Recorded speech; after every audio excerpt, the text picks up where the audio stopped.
there's no doubt that 21st century man has come a long way from our hunter-gatherer origins. Good morning, it's Ryan here calling today to book the annual service on the boiler. In Britain today, we take food, shelter and warmth for granted. Have a cappuccino, please. And most of us consume rather than create. I want to find out what happens if you strip man of all the luxuries and the conveniences of modern living and then force them to fight for their very existence. 13 ordinary British men are about to be abandoned on the remote, uninhabited Pacific island. With just the clothes they stand up in and a few basic tools. Spear! Yeah, spear! Spear! Keep eyes on it, keep eyes on it! It's a boa constrictor. Oh, hello, scorpion.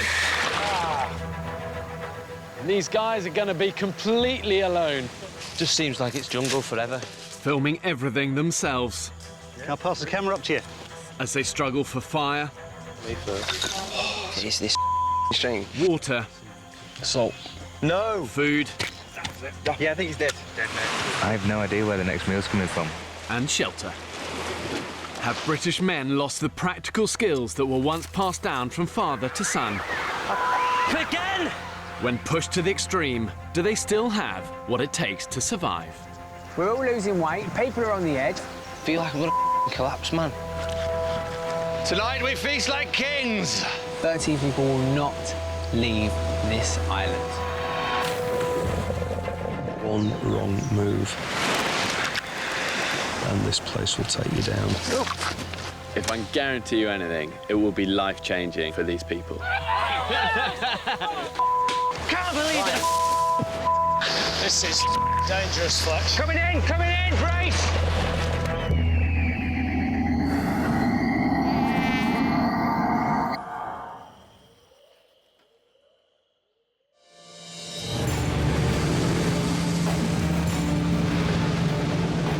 It's hard to say if I'm a survivor or not because I've never had to survive. It's a bit of the unknown, isn't it? I certainly don't underestimate what we're facing.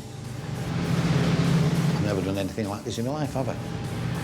I'm about to abandon these men on a remote Pacific island to see if they can survive for a month. They will be utterly alone. My mother does pretty much everything for me. So I think going to the island is going to give me the opportunity to prove to myself that I can actually live, I can survive.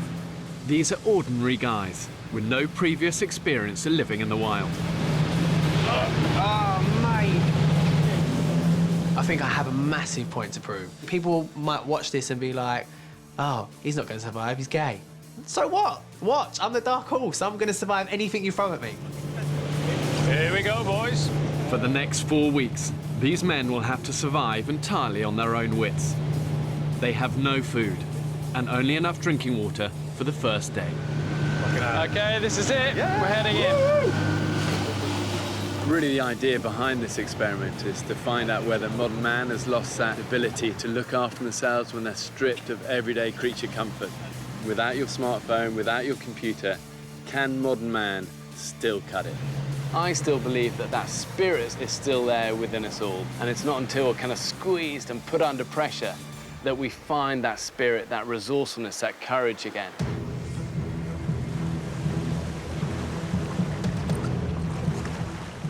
So, OK, who was expecting a white sandy beach? Check it out, guys. What is it?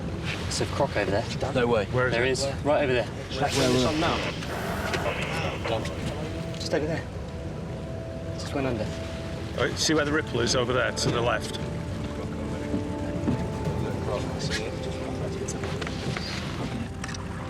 OK, guys, this is end of the road. From here on in, you're totally on your own. I'm not going to sugarcoat this. It's going to be a really hard experience. Let's see what British modern man is really made of. Cheers.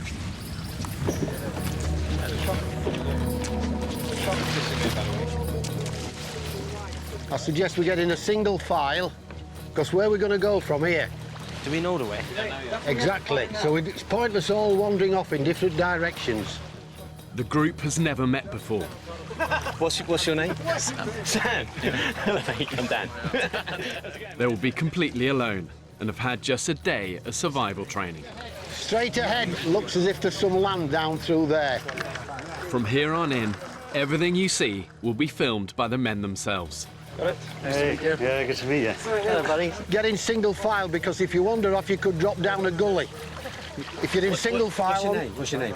My name is Tony. All right, Tony. If you get in single file, fellas, if one of you wanders off, even if you're going to a gully, I'll tell you. Single file. Okay. Oh, God.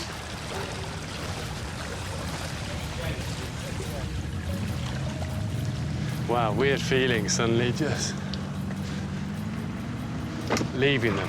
Mainly because I know how harsh these sort of terrains can be. These islands always look amazing. But you get up close and dirty and you realise, you know what? Stinking mangrove swamp, bloody hot, and full of one hell of a lot of nasties. It's time for me and the crew to leave. See you in 4 weeks. I won't be back until the end of the experiment. The men's home for the next month is a remote, uninhabited Pacific island that's 8 kilometers in circumference. I've ensured there's enough food and water here to keep them alive, but only if they have the ingenuity to find it, catch it, and kill it. The island has 5 beaches, but the interior is unforgiving. It's completely covered in thick jungle and mangrove swamp, which is exactly where I've dropped them off. Cheers. Do you want me to take your hand? Do it. Nice one. What's your name? Joe. Yeah? I'm Matt. Matt, nice to meet you, Matt. Good to see you. 3 of the men are trained as cameramen, but they will be living under exactly the same conditions as everyone else. In their bags are just camera kit and medical supplies. Stick it in the medical pack. Beyond that, the men have no food, 1 day's water supply, and only a handful of tools. We've got 3 machetes. We've got 2 knives, 1 smaller knife. So we've got 3 knives. 3 knives, 3 machetes. Yeah. That's it. Wow. Yeah, man. Fucking hell. Fuck me. It's been an unexpected start. I've been fantasising for quite a long time now about a beautiful golden white sandy beach and the boat crunching softly up on the sand. What's actually happened is that we've landed in the middle of an alien movie. Just have a look at the water. Look, see, I'm in. And it's coming up. This is coming in so quick. In this part of the Pacific, extreme tides mean these mangroves will soon be under 3 meters of water. Yeah, mate, this tide is coming in quick. Right, we've got to get up there I think we probably need somehow. to get away from here, so it's not the ideal place. No, tide comes in where it's going to stop up there. If we head up that way... Whoa, hang on a minute. Whoa, hang on a minute. Let's discuss it. Let's discuss it. All we want to do is just get out of here. That's all we're trying to do. All right. You want to go up and then I'll... Yeah, so we can get ourselves up all right here. Watch your ankles, it's slippy. Come on, listen in, fellas. Yeah. Oh, listen in. You'll soon go over and you'll finish up with a bloody sprained ankle within an hour. It's 4 hours till sundown. The men now have 2 pressing priorities. Go on, I've got you. Get a foot on. Lovely. To look for a safe place to spend the night and then find a source of drinkable water before their supply runs out. You all right? Yeah. Yeah? Can I pass the camera up to you? You coming up? You ready? Yeah, I just don't want to slip. You got it? Yeah, I got it. Well done. What do you do for a living, Dean? I'm a hairdresser. And look what I'm doing now. Am I allowed to say that first 30 minutes was just fucking awful? Where are you from originally? Well, I'm from London. I was born there, but I grew up in Ghana and Zimbabwe. What about you, Brian? Where are you from? I'm from Stockport, near Manchester. Lived there all my life. Out of reach of the incoming tide, the men can catch their breath for the first time. What do you do? I train people how to use computers. I'm an IT guy. Oh, yeah. Wow! I would never have got that. Never have guessed that. Hey? Sam, I'm a neurologist. you're a neurologist. What's that? Brains. It's like brains. Yeah? Yeah. What about you, Tony? What do you do? I was a police officer for 34 years. Wow. No, I still do security work. Wow. So what does Ryan do? Yeah, Ryan, what do you do, mate? I work in a call centre at the moment. Customer service. Nothing glamorous, nothing special. Could you please just confirm to me the first line of the address and postcode? I'm not where I'd like to be at this point in time, and I feel like the chances to achieve things are running low. I'd like to think that I could achieve something that's a bit tough. The only other thing that I've done that is remotely like this is going camping with my friends, but that's just been one night on the park, getting drunk, having a party. Other than that, nothing. Whoa! That was a close one. Almost had my kneecap then. Day one. Here we go. To be honest, this could be not a bad place if we had to camp for the You know night. what, that's what I mean. This is not a bad place to start. Thing is, there could be scorpions all around this area. Business coach Chris is convinced that in the remaining 3 hours of daylight, the group should find a beach to camp on, away from the jungle critters. It looks as if the island is almost like a U-shape, and we came into the lagoon. For me, the best plan at the moment is to get back in the water and walk along the mangrove slopes. No, We stay in the middle. I strongly object to that. Why? Right, for my reasons are this. We don't know how deep that water is. We don't know what the floor of the water's like. We've no idea how far we're going to be wandering through 3 foot of water. We don't know how idea we're going to be up here again. Well, one at a time, we've got to, you know. If we had to, at a push, we could easily make camp here. It'd be an all right place to stay if we had to. It's better than the mangrove swamp. There won't be any crocodiles up here. Yeah. We're away from mosquitoes a little bit. Whoa, guys! Oh, shit, look. It's a boa constrictor. Get close, get the shot. They're fucking quick and they're pretty vicious. Just shows we're not alone. Yeah. Great. How exciting. I've just seen that. I just can't see myself being able to sleep here. I just stay awake all night. For all we know is there feels like there. From what you've seen of the island so far, how many fields have you seen? I think... I don't want to sleep here either, but... Yeah. I don't think I can cope. Really? No way. I'm not sleeping tonight, I already know that.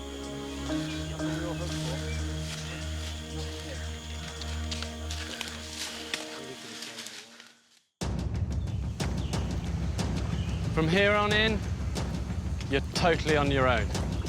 13 British men have been abandoned on a remote Pacific island with nothing but the clothes on their back and a few basic tools.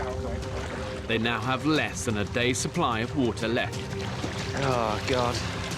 The men are utterly alone, filming everything themselves. Hey, yeah, good to meet you. I want to find out what happens when you take away all the comforts of 21st century life. Whoa.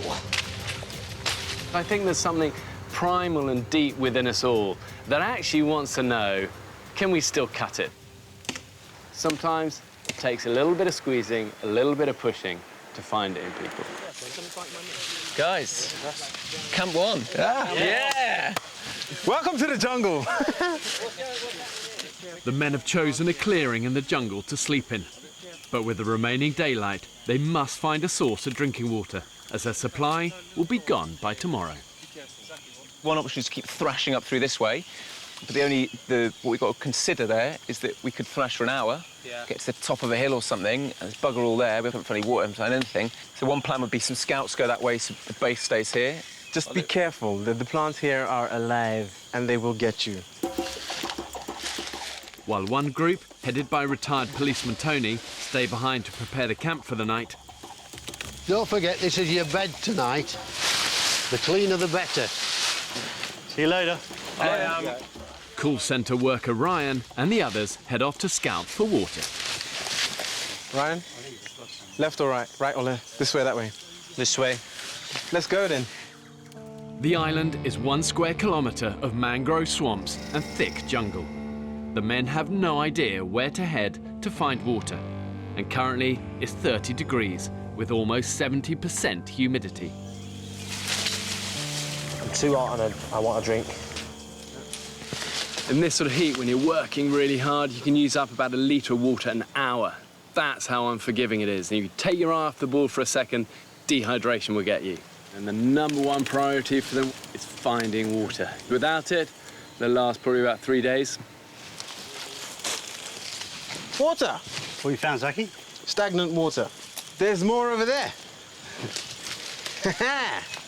We found water, boys.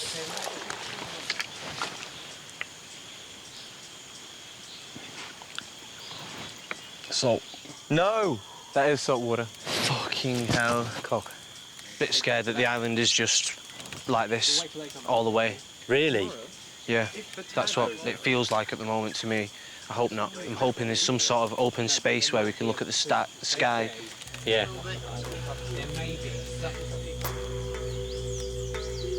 Well, here we go again. Flipping heck. Hungry, thirsty.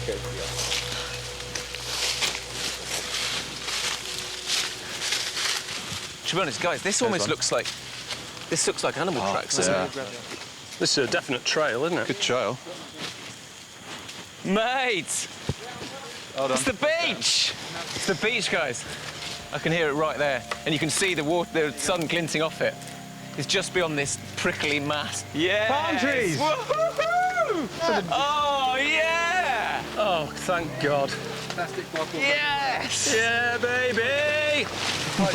Shazam! Oh, my God, look at this.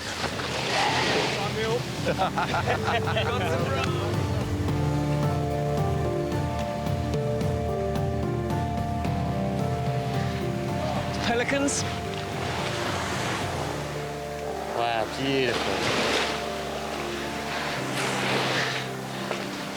It's so beautiful compared to that mangrove swamp. It's just perfect, isn't it? This is ridiculously wonderful. We can sleep tonight, knowing full well that we're going to come down here tomorrow for a dawn swim, and it's all going to be beautiful. Although I'm well tempted to just have a quick. Well, should we jump in? I am tempted. Let's have a go. Come on.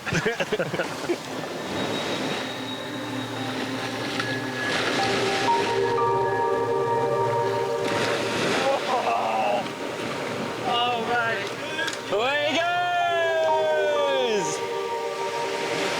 In one afternoon, hell becomes paradise.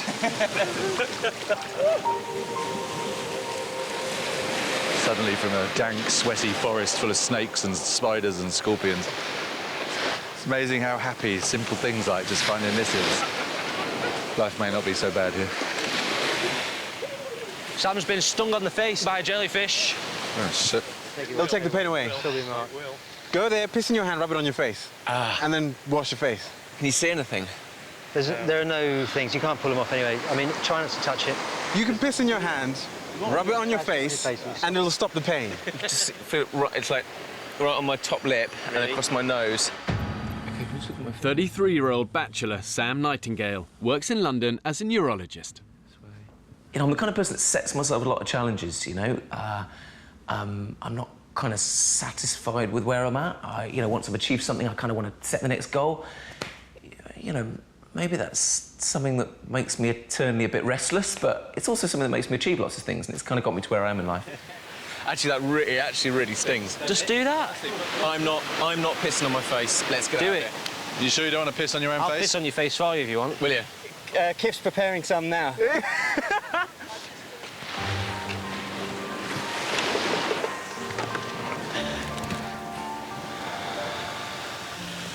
Right, you think we should start heading back to camp now before it gets dark? It's a shame we haven't got enough time tonight to move down here, but I think it'd be silly. The men have less than 7 hours of drinking water left. They urgently need to find a fresh source. At the jungle camp, Dean and Tony have cleared a spot to sleep for the night. I was quite worried about doing this because I've only been out for a year. So, being from... Did you say you came out a year ago? Yeah. Oh, that was going to be one of the questions I was going to ask you. I came out a year ago. Lovely. Because I'm from a Romany gypsy background. Yeah. It's harder for me to come out because everyone there is married by the time they're 17. How are you accepted by them now? Absolutely fine. Like my dad, I was most scared about telling my dad. So it's like, it is so nice. It's so nice to just be able to be myself and like know who I am. That's awesome, mate. I'm so chuffed for you. Sam, Rupert and Fletch continue to look for a drinking supply. Whoa, watch your hand, mate. Ants, ants, fucking hell. Ah, Jesus, bastards.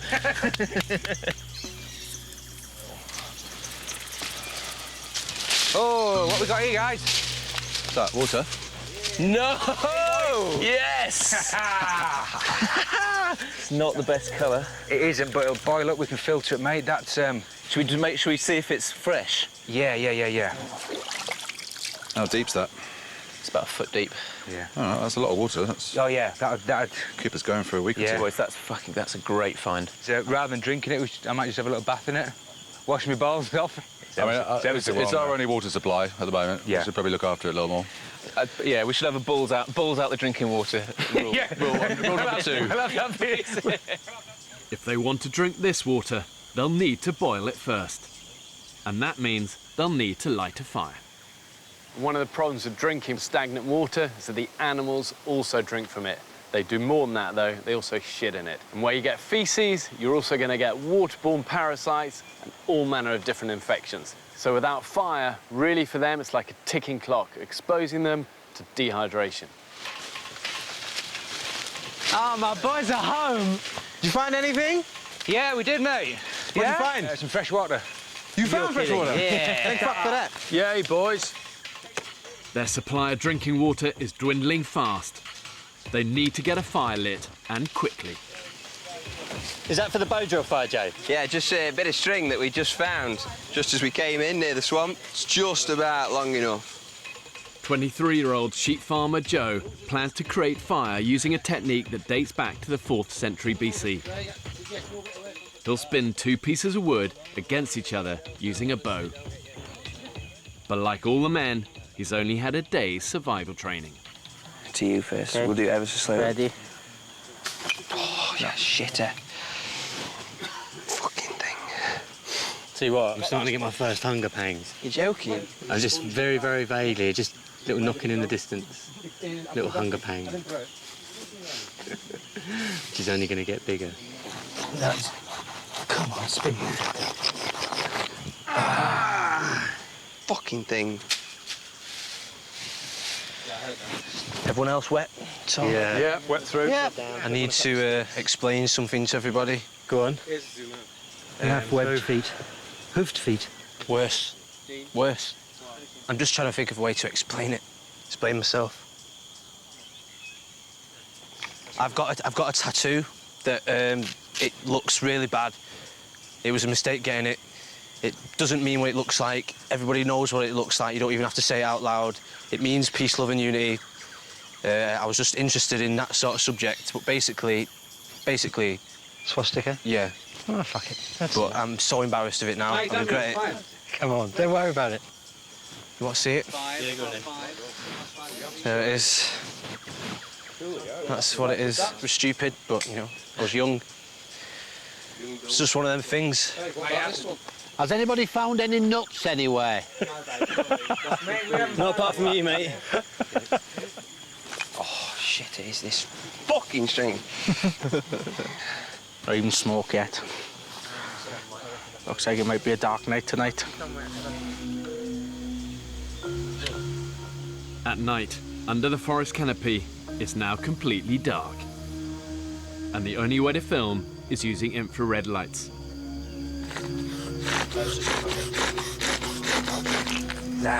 Shit, hell. After 3 hours of failure, the push to get the fire lit has now become an urgent group effort. OK, let's start speeding her up a little bit. There we go. That's good. There we go. Hey, shit house. For me, the big concern is everyone's hydration.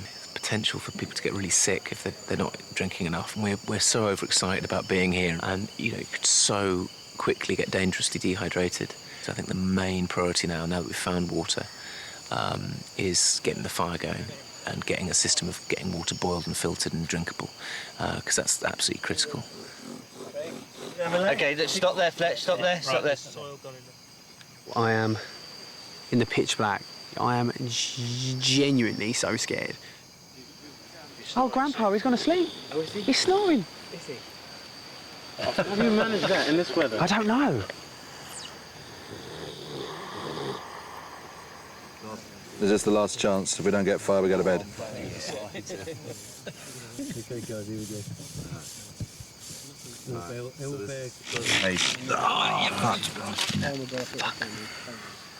We have failed at making a fire. I really thought, I thought we'd be able to do it. And I don't know, I feel pissed off, feel really pissed off. Hopefully nothing's going to crawl on me in the night, but I'm going to try and not think about it, try and get some shut-eye. Have a day off, we are fucked, man. Absolutely shattered, to be honest, yeah. The men only have a few hours of water left. If they can't light a fire in the morning, their time on the island will be over. What is that on my leg? I am cacking myself. Oh, fucking hell.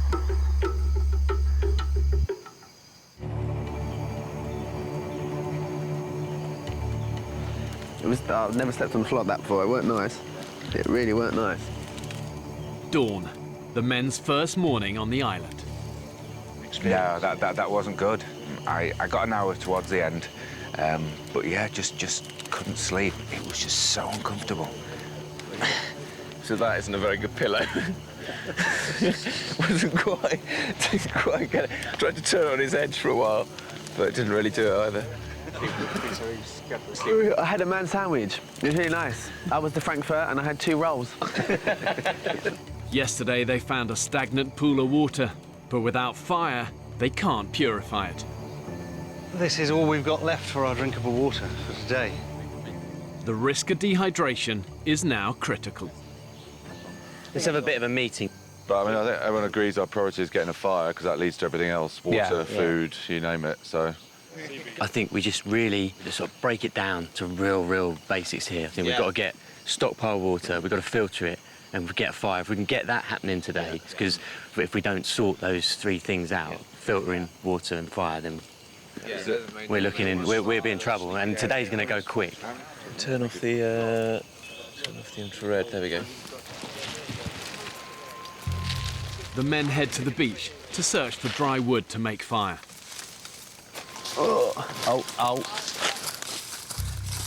On the way, Joe hunts everywhere for the perfect fire-making timber.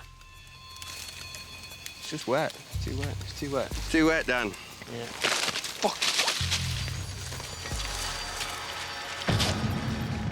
At home in the Peak District, Joe works on his family's farm. I know it sounds a bit extreme, but I think I'd bring back national service, because I think that young people should learn what our grandfathers used to do, and people learn a lot more about respect and things like that. There's a lot of respect missing with some youth people of today. If we get fire, that's it. We can move on. We can purify water. So it all comes back to fire. So yeah, there's a bit of pressure on today.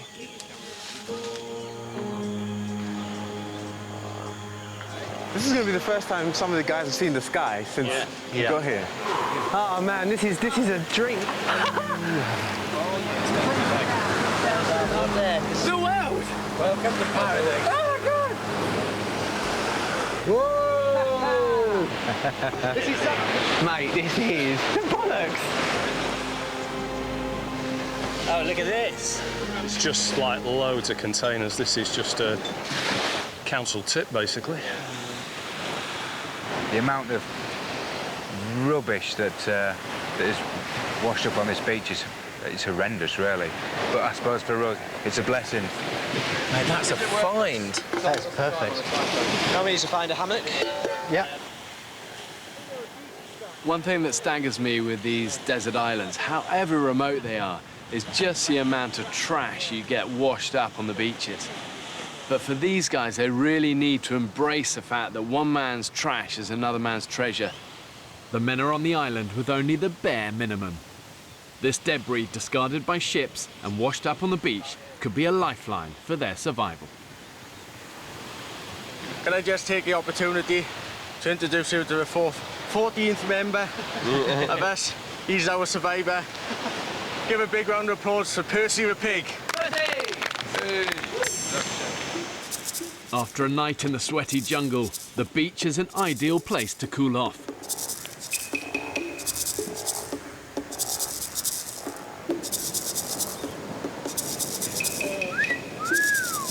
Yo, look at that. That's the money shot. The money shot's right there. Tony, the pride of Yorkshire. Thanks, Flex. The men may be enjoying the seawater, but the supply of drinking water has now finished. So I've just been for a wee, first one in a long time, and I saved a little bit to share with you. You lucky things. So, not a healthy looking colour, I'm sure you'll agree.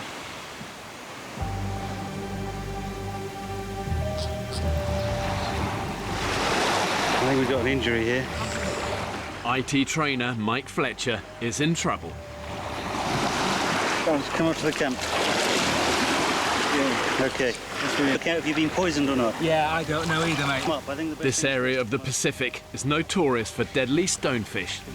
With skin-piercing spines, it's the most poisonous fish in the world. It's more than just a rock, do you think? It shouldn't hurt that much, should it? OK. Ah, bollocks. It really hurts me more than it should. Sit down, sit down. I don't know whether Fletcher stood on like a fish. Oh, really? Or whether it's a graze on a rock. Leakage engineer Craig is also a part-time St John's ambulanceman. Can't see anything inside there. That's just fresh blood coming out of it. So I don't think you've... I think it's just a rock. With a puncture wound, you normally just get 1 point. Yeah. But this is quite spread across. Cool. I think you might live to tell the tale anyway. Oh, I'm guessing I'm not going to die. That's my prognosis. Yeah. It's very tricky. It lulls you into a false sense of security, this beach. I think when you're in the jungle and all the mangroves, you're sort of, you know you've got to crack on, but you hit the beach, and of course we're so used to hitting beaches and just relaxing. But actually, if we don't get fire today, people will start to ask the question, can we ever get it going, you know? Joe and Dan have found some driftwood, and the desperate quest for fire continues. Right, let's just start, and that's it. Start it like that. Fucking hell, this rock's good. Is it? Yeah. What, compared to last night? Yeah. Okay, Oh. Keep going, keep going. Getting tinder, got some in there. Through friction, they need to heat the tip of the wood to create a smouldering ember. What's that? Hold it. Put it away slowly. No, there's no ember. No. Motherfucker. Fuck.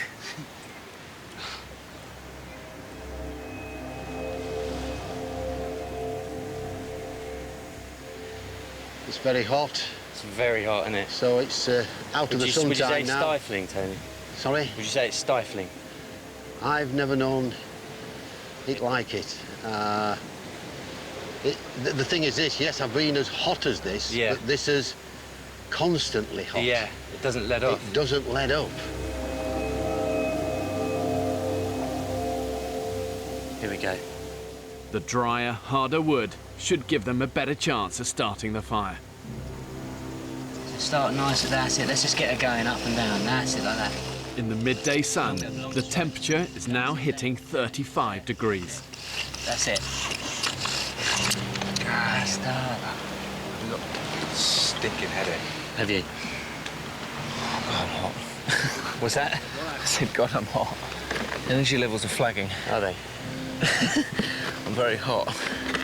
Are you finding your concentration a little bit wavers? Mine wanders a little bit. Mine. I think my concentration will be a bit more focused when I'm happy that there's an unlimited supply of water. Yeah. This temperature, we need water quickly. We've found the fresh water. It's a stagnant pool. We need to boil it. It's a little bit desperate now.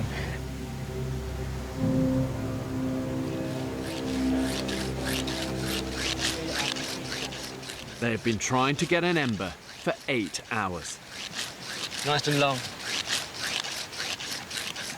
Oh, no. Just put away. Whoa. Right, we've got one. We're in.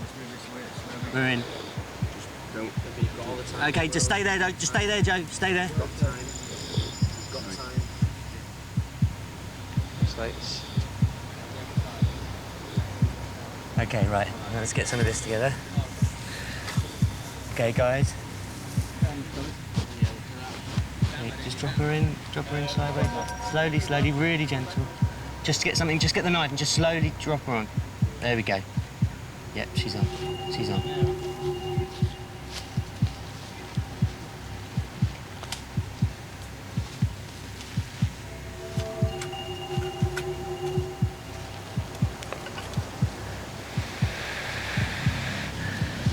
Fucking take, motherfucker. It just didn't take. I need to sit down, man. I'm struggling a bit right now. Yeah, I am, not gonna lie, I am. I'm too hot and I want a drink. Yeah. The lack of water is having an unusual effect on Rupert. I think you're definitely dehydrated. Fucking seriously, my piss was the colour of Guinness. Yeah. Which is not good. It was not good. And I've just pissed out so much liquid just walking up there. So it's getting serious a little bit, so we need to... It is. We need to sort of up the ante a little bit. This is 24 hours in. Right now, getting this fire going is just crucial. And if it doesn't happen today, then I think we're really going to start getting into trouble. I am concerned now. I am concerned. I really think we need to pull our finger out.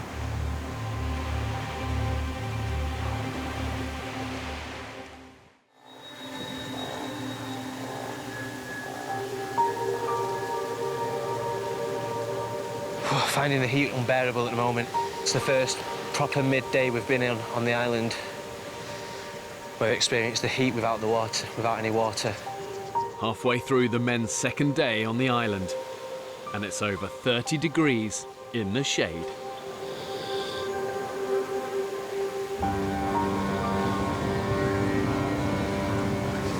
Come on, lads. Yeah, that's it. Same. Bastard.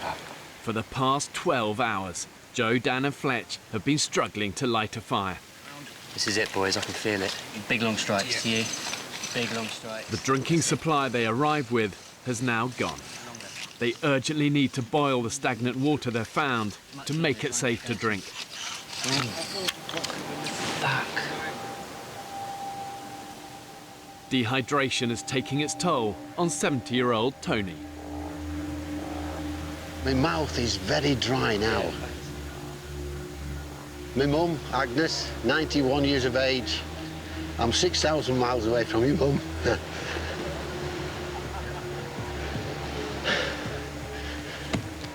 Doing well, mate. And I'm missing you. Yeah.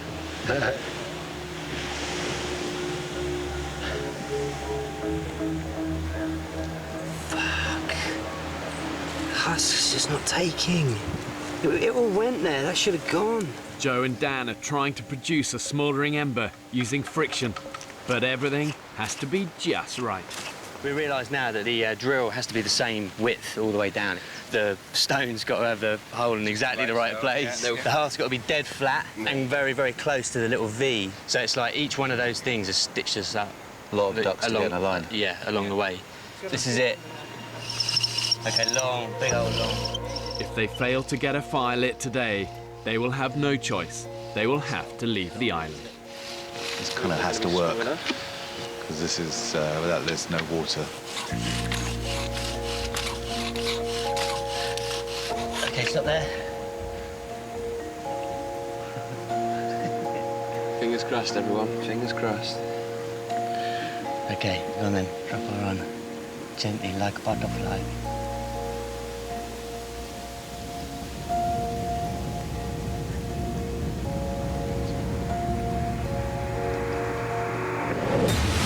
Oh my This is it. This is it, guys. Oh yes! That's the best moment of day 2. Oh my God! Wow, we got fire. Oh my God! How's it looking, Fletch? It's the most beautiful thing I've ever seen. Oh my God, look at him! Well done, Dan. Well done, mate. Well done. Well done, mate. Well done. Nice one, nice one. Well done, well done. That's how it goes. I think fuck. That needed to happen today, and I've been getting headaches this afternoon just from dehydration. The team needed water. Well done, man. Well done, lads. Well done, boys. The pool of life. I certainly had kind of visions before we came of at least some kind of running water and some little pool where we could wash clothes and ourselves in fresh water. As long as like no animal comes and dies in it, it should stay reasonably safe. Not quite heavy, Anne. This is the first go at boiling the dirty water. The fact that it forms a head isn't very reassuring. No. Rupert and Sam are using the tins found washed up on the beach to boil and sterilise the water. That's it. Done. That's kind of got to be at least 1.5 litres in there, maybe 2. Yeah, it's only like 39 tins we have to boil in one day. Seriously? 39 tins a day? It's a lot of tins every day. Ah, she's up. Rolling boil. Look at that. We've got a rolling boil? Yeah, there's a lovely pot of hot water with scum all over the top of it, and we can drink it. It's brilliant. It smells like a fire, a metal fire. Yeah. Go on then. There's probably a bit of rust in there, but... Mate, get it down. Do it, mate. You look the part with the charcoal on your face.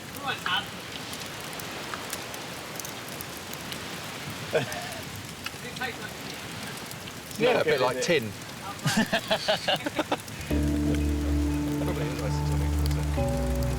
Oh, do you know what? Yeah, fine. Yeah, fine. It does the job, right? Gentlemen, we have water. What do you reckon, Stevie? You know what we need? It's not bad. It's all right. It's nippers. It's just, that's not bad at all. It's kind of like the weakest cup of tea you've ever had in your life. Tony, brought you a brew. It's a desert island version of Yorkshire tea. Please enjoy. Smells good. Looks good. You're good health, gentlemen. Happy? It's bloody delicious.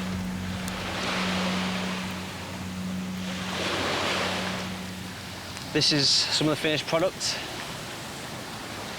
Looks like piss. Tastes a lot worse. Mind keeps wandering. I keep on thinking about bottles of ice-cold water or can of cola, ice-cold, straight out the fridge. Oh. And all I got to drink is this bloody warm, worse than piss water.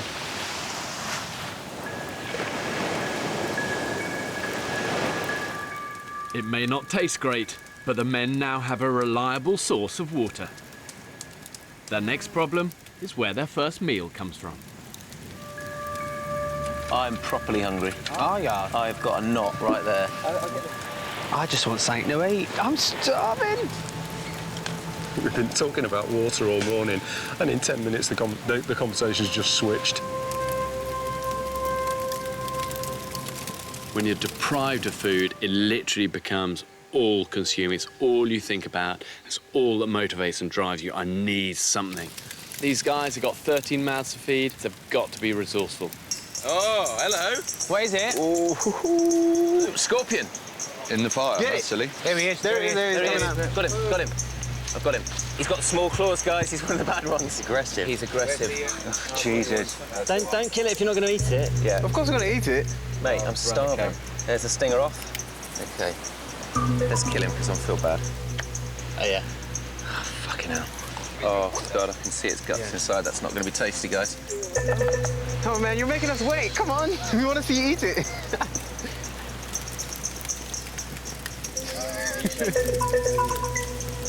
Okay, guys. Come on. Good. No, just down in one. Blow it and then just get rid of the legs. Just protein in the legs. You said you were hungry. Yes! That's man food! Man food! Yes!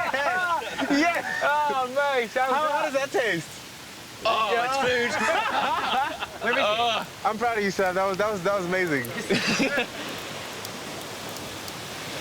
The other thing that hunger does is saps your morale.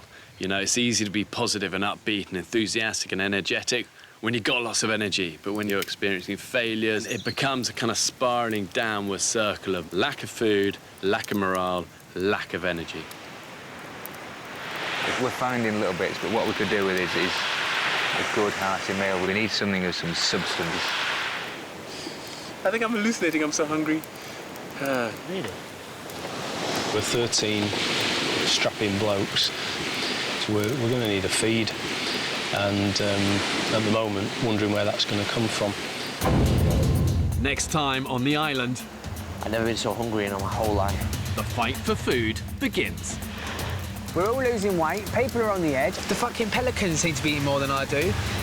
Chuck it, chuck it! Ah! Fuck! Bastards! Holy shit, the bed, man. That's a big one. Come on, fucking nature, give us some food. Just pass me a coconut shit. Get him! I got him right between his eyes, but it broke the spear. I have no idea where the next meal's coming from. If I'd have known... This is absolutely fucking nuts. ...that it was going to be like this... You got him. You got him, mate. I'm not too sure I'd have applied to come.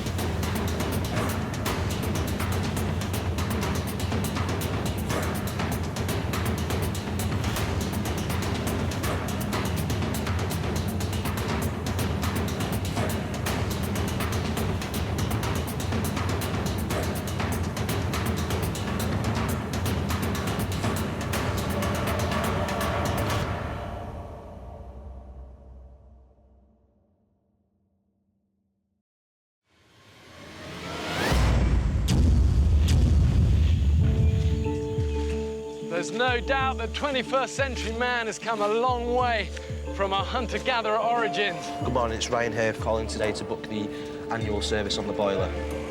In Britain today, we take food, shelter and warmth for granted. And most of us consume rather than create. I want to find out what happens if you strip man of all the luxuries and the conveniences of modern living and then force them to fight for their very existence.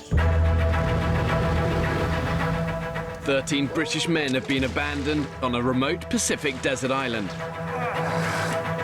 With just the clothes to stand up in and a few basic tools. And these guys are going to be completely alone. Oh my God, yes! Filming everything themselves. OK, got him. We've landed in the middle of an alien movie.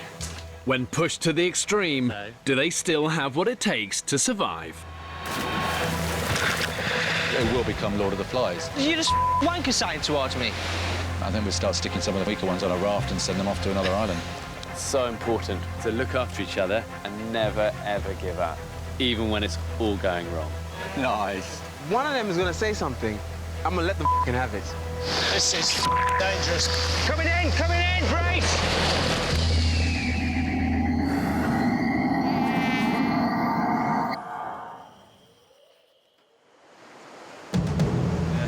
Mate, this is bollocks. 2 weeks ago, 13 British men were cast away on this remote Pacific island. Come on, nature, give us some food.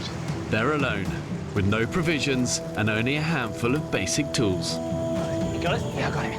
3 of the men are trained and experienced cameramen. There's not a piece of gear that I couldn't pick up. There's just sand all over it. But they are living under exactly the same conditions as everyone else. So far, they've had one big hunting success. Thank you, gentlemen. Good on you, Ed. But now, they're living through famine. I would eat a scabby horse in between 2 piss-soaked mattresses. And frustrations Stairs! I think it broke my hand. have reached boiling point. Why can you overrule somebody by shouting? I've nothing more to say. The island has almost claimed its first victim. Ryan! His He's an idiot. How people die. 13 people will not leave this island. Let's just see how shit goes down now. I feel like I'm living in like Epping Forest. In Epping Forest? Yeah. Do you get tarantulas in Epping Forest? No, but you get big Scorpions? spiders. No. No? Bell constructors? No. Just a load of doggers. There's doggers. A lot of doggers. The men have now been scraping by on starvation rations for 2 weeks. We've decided to call this island Surely Island because, well, you know, we keep saying, surely there must be more fish. Surely there must be pigs. Surely there must be other things we can eat other than snails. Energy levels are at rock bottom. Today's been a struggle, just a physically hard struggle to do the simplest things. We've got one fish that came out of the gill net on our beach this morning. I've got 3 portions left for team malnutrition. It's Tony, Dino. So the disappointment of not having enough carbs and food in general is kind of contributing to the mood in the camp. I'm so hungry now. I'm so hungry. I want crisps galore. I want that cookie dough. I want pizza. I want hot dogs, sausage, bacon, eggs. I don't even like eggs. That's because you just talk about food all day. You're torturing yourself. Just pass me a coconut shit. For me, survival is feast or famine. I think that's quickly becoming apparent. There's no steadiness to our food. Here you go, mate. Come on. Come on, just tick. That's it. We've got no means of preserving the food that we catch. So when we get it, we have to eat it, and when we haven't got it, we're in a famine situation. How's that lovely coconut bone? It's not hitting the spot. This is one of the most serious cases of hunger I've ever seen. It's extreme. I don't think it's going to end. I remember as part of our combat survival training in the military, one of the things I learned is actually just how hard work it is, the business of surviving. You know, all day you're working to collect water, find food, repair your camp, protect your fire, find firewood. You know, it's a constant process. And I think one of the key elements in a good survivor is a hard work ethic. We need caiman meat. You might be right, mate. Because the fish ain't coming. They've all buggered off. Rupert is determined to keep scouring the island for his toughest prey. 2 weeks ago, I killed a caiman, and it fed all of us for, I think, 3 meals, so it's definitely a food source worth chasing. We're ready to rock and roll. I'm on this one. Bucket man. Let's do it. I know there's people that are desperate to wrestle a caiman. I don't see the need of it, really. I think we can sustain ourselves on snails and things. This is so Caymanville. Just now straightforward, find it, catch it, kill it, eat it. For Rupert, Mike and Chris, hunting in the mangrove swamps is using a huge amount of precious energy. I feel as if I'm climbing a mountain. It's just becoming more and more difficult. Short of breath, weak, legs feel as if they're not functioning. But we need some food. We need some decent food. We've seen hide nor hair since that first one. Mind you, if we did find one, we'd be too knackered to catch him. Yeah. Well, stop whinging, carry on. Have this filled in no time. Yeah, it's easy when there's 3 of you. It's got to be about over 100 in there already. Nice and easy meal. Really easy, they're just everywhere. Saki, Ryan and Joe gather snails, the grim staple of the men's diet. It tastes better every day. It's a shame they're only 1 calorie each. There's certain people who have an eye for foraging. You've got certain people who are better at physically catching things. Everybody who's here is able-bodied, but some just work harder than others.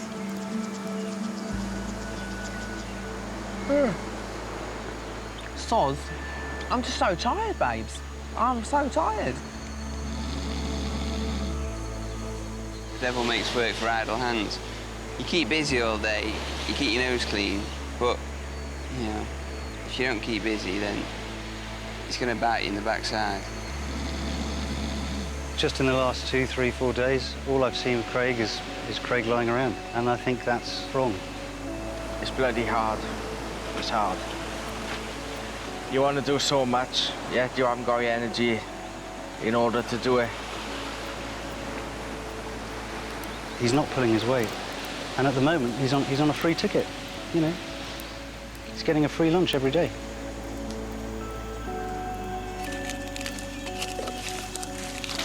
Literally like regress to being like monkeys, so we're just scrabbling around on our hands and knees, picking food. Crazy. After searching for hours, they've failed to find a caiman crocodile, but they have discovered a few wild figs. Oh, stood up. Ow. Oh, fainting. Fainting. I assume it's dehydration. We'll get to those beaches, I think, and then round before tide changes and hits us. The men decide to return to camp, but they've been out so long, their way back through the mangrove has been cut off by the rising tide. They have to take an alternative route across the rocky coastline. In the afternoon, heat is at its zenith. Where are the figs? Good question. Where are the figs? This is a sign of how fucked up our brains have become. Then pick a whole bucket load on our hands and knees like monkeys, and then wander off, leaving the bucket there. Duh. That's just a quick shufty back, innit? Yeah. Go, go, go. Totally Chris's fault, though. I mean, he was carrying the buckets. Yeah. 60-year-old Chris returns for the figs, but it's a dangerous gamble. With the tide rising at 1 metre an hour, the route back to camp is rapidly becoming more difficult. Extreme hunger affects not only obviously your physical strength, but also your decision-making ability. Mate. And if there's doubt, don't take the risk. You'll only get it wrong once. Good to go, mate? I am finally good to go. Got the figs back, heading back to camp now. It's about an hour's walk. Quite sure whether we're too late for this. Now approaching high tide, the beach has disappeared. Oh, shit. Mate. You all right? Yeah. We'll be all right. Rocks are lethal. This whiskey.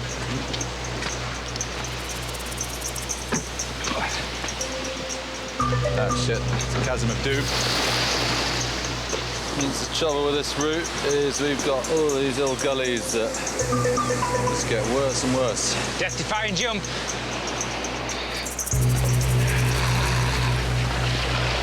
She's going to test you, isn't it, mate? I ain't doing that. No? Sure? Sure. 100%? 100%. No mere limits. Right, If you're not sure, mate, don't do it. No. It's a broken leg or worse. So I'll go down and round. Hey, three that bucket, mate. The pigs. Ah, balls. Oh.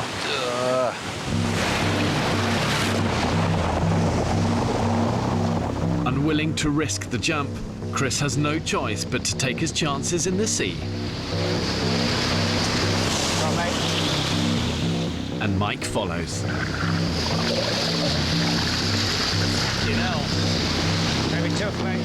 Yeah. The currents on this stretch of shoreline can reach 6 knots, powerful enough to pull even the strongest swimmer out to sea. Jumping the ravines, Rupert's made it ahead of the others. Chris! Brace! Okay, and move. This is fucking dangerous, Fletch. That's it, mate. Quickly as we can. I'm really worried about this bit. Keep a really good hold, hold, hold. Let's go. Brace! Let's move. Yeah. Coming in, brace! Oh, God. Okay, okay. And again.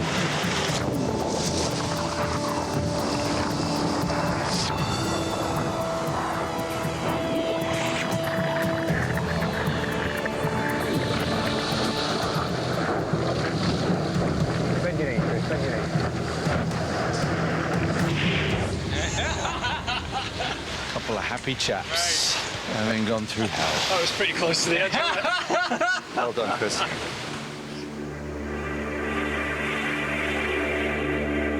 The exhausted hunting party returned to camp with only a few figs to show for their efforts. Looks like it's been tough here at base. All right, Dino. What, babe? Having a tough day? Yeah. Having a fiance day. How are you? We're good. What did you get? Figs. Ooh. Yeah. Two There you go.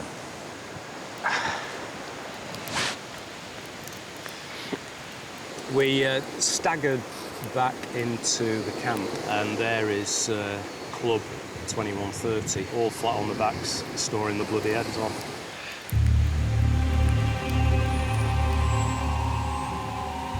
A lot of people just sitting around doing fuck all, really. They're quite happy to sit back and let people work around them and provide for them and decide where their mum or something. I don't really want to get involved in a massive argument, but it's coming to a little bit of a head, I think, slowly but surely. You can see little cracks starting to appear, and people are like, boom, boom. Like little comments here and there are coming out, and you're like, oh, judgy.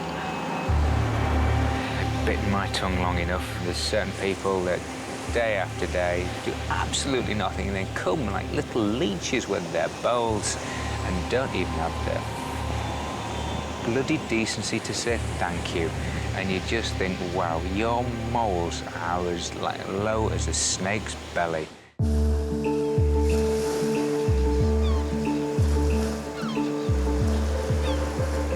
This is the life here, guys. Oh, I feel like the Kardashians laying here.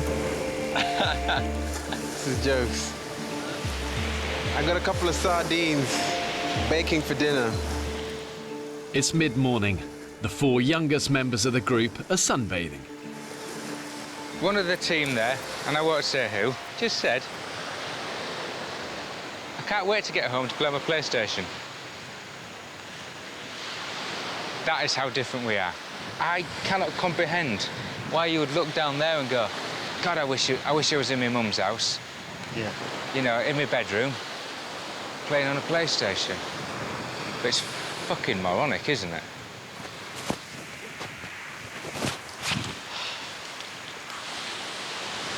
How are we doing, Taff? Not too bad. You coming to help, mate? Going for my daily exercise. Do you want to tow this net out for us instead of walking?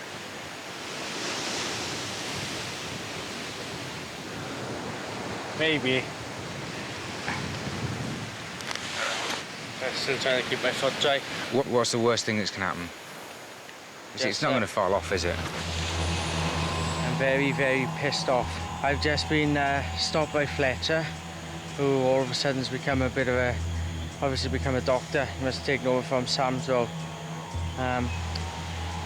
Asking me why I can't help with a gill net. Explained that I've injured my foot. His reply was, what's the worst that could happen? The only thing that's wrong with his toe, his foot, is the lazy body that's attached to it. He says that he's hurt his foot and can't go in the water, which... I'm starting to lose sympathy, and I think maybe it's actually laziness. Someone said to him, could you do water? And he's like, oh, I don't know, maybe. It's like, have some fucking pride in yourself. He's just idle. And if he stayed here, he'd slowly kill himself through idleness. Get off your lazy ass and do something. People take the piss like that. It's just an insult to the rest of us. I'm not going to be able to hold my tongue, I don't think. Do try, Rupert. I'll try, but it's difficult, Sam, sometimes. After weeks on the island, it isn't just the younger group members that Rupert has his differences with. Not much water left in that puddle, guys. Sam, me and him disagree on pretty much absolutely everything. He's sort of sharing, caring, feeling, emotive, all that stuff. I think I'm a lot more hard-nosed in life than Sam, a little less forgiving. 43-year-old Rupert lives in LA, where he moved to further his TV career. I'm kind of divorced and starting a new chapter, rediscovering who I am again after 10 years of marriage. I always had this weird fantasy about being shipwrecked or being a castaway, kind of Robinson Crusoe or the Lord of the Flies scenario kind of thing. And I guess it's because it's a way of challenging yourself and seeing what you're capable of. I'm kind of hoping I come out of this with a sort of zen calmness. Everyone else is working their asses off in the sun, sweating, working all morning. Craig's over there having a nice little swim with Dean, like they're in a blue lagoon having a romantic holiday. He's supposed to be on firewood today. I think he's done 2 small armfuls all day and the rest of the time just lying around. But I don't think that we should start talking about, you know, if he's not going to pull his weight, he should go. Because No. We came on here as 13 guys, we leave as 13 guys, that's full stop. But it's days and days of this now. It's just, every time you see him, he's lying on the ground doing nothing or asleep. That winds me up. Sorry, I have to say something. Craig, have a word, mate.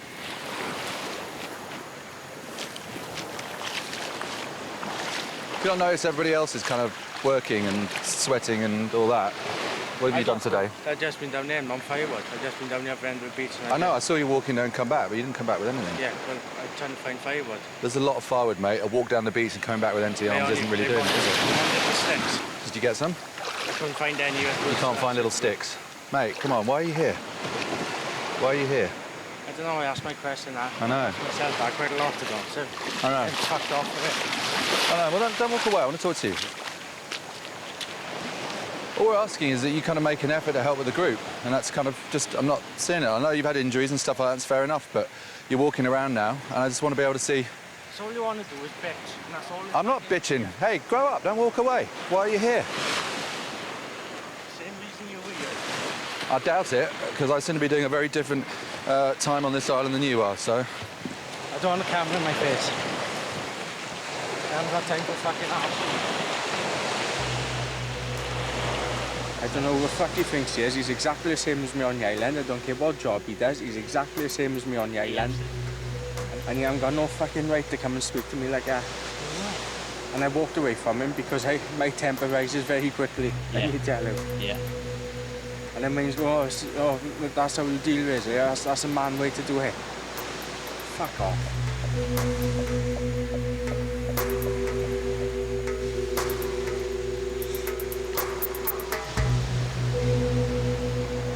I'm going. No. No, I've had enough. I'm going. I'm going. Listen, don't be rash. Tomorrow I'm off to my wonderful land of Wales. Craig, don't do that, mate. Craig, mate, listen, buddy, we'd be devastated if that happened. Sorry, I'm not apologetic for it, but I'm not. The clash between Rupert and Craig has affected the group. It's very easy to criticise other people, very easy, you know? And, I could easily criticise some of the guys that like to lie on the beach and sunbathe. And I could easily criticise the people that have a massive go at people, which is completely out of turn. I think both those things probably actually don't sit that well with me. But I just don't think that we should be sniping at each other and picking up on those things. It's because it's only happening because we're hungry, we're knackered, we're spending 24 hours a day in each other's company. And I can just feel the group falling apart. Because that's my biggest fear here, is that, you know, at this point, when we've done so much, it starts to break up. And that would just be a disaster for me. Get this shit. The group has barely eaten anything in days. I've ensured this island has enough water, animals and vegetation on it to keep the men alive, but only if they have the ingenuity to find it, catch it and kill it. It seems to go quite quiet inland. Not much life. Rupert and the hunters are scavenging the forest for anything to eat. Really? Yeah, maybe. Oh, we can get down to the beach here again. Rupert! Look, they got something. Woo! That is what you call a yucca. Yes! Solid carbs, mate. Wow. Solid carbs. Just one? No, mate, the forest over there to somewhere over here. Really? Yeah, mate, and they're just popping out the ground everywhere. Welcome to the yucca forest. Oh, wow. That's the yucca right there. This baby here. The yucca has edible potato-like roots. You wait till you get some good carbs in your belly. Very happy. Let's go and tell the boys. For maximum efficiency, really you want to be getting about 60% of your energy from carbohydrates. And these yucca plants are actually some of the best carbohydrates known to man. The men's bodies will turn them into energy far more quickly than the protein that they've been eating. Wake up, you dozy bastards! Hang on, I just heard something coming up in the background. But this sounds good. We got something for you. Anyone for carbohydrate? Wow! Oh my God! Welcome to your first yucca meal. Tonight, we eat like royalty. Oh my God! Oh, you beauty! If I don't get a drink of water, I am going to pass out. Run, get a stick, quick. Get a spear! Shit. Tangled in the fishing nets is another welcome discovery. Zaki, what is it? Let's just bring a whole lot in. Stingray! It's a big one. It's a big one. Watch out for that stinger. He's done. Holy cow, that is massive. He's done. Shit. Fish and chip for dinner!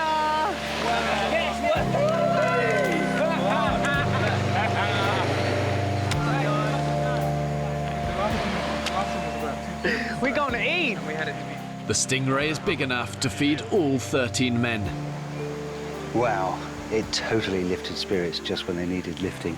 I think everyone was getting into survival slump, I guess. I think surviving in this environment is feast and famine, you know, the waves of feast and famine, yeah? Yeah. And today we're having a feast.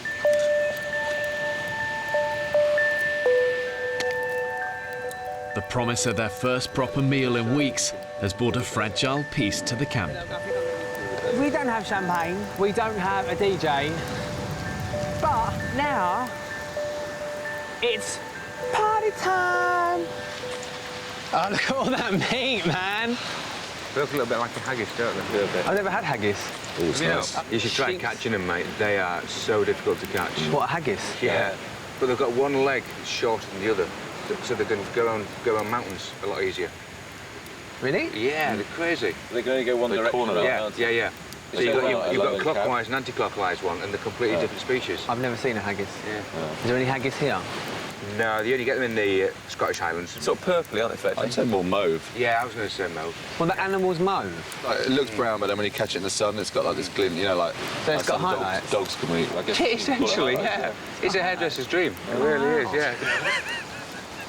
Haggis is not an animal, is it? Is it? You lot of bastards. Sizzle, look at that. Whoa. Really good. Yeah, we've finally got a meal with meat and veg.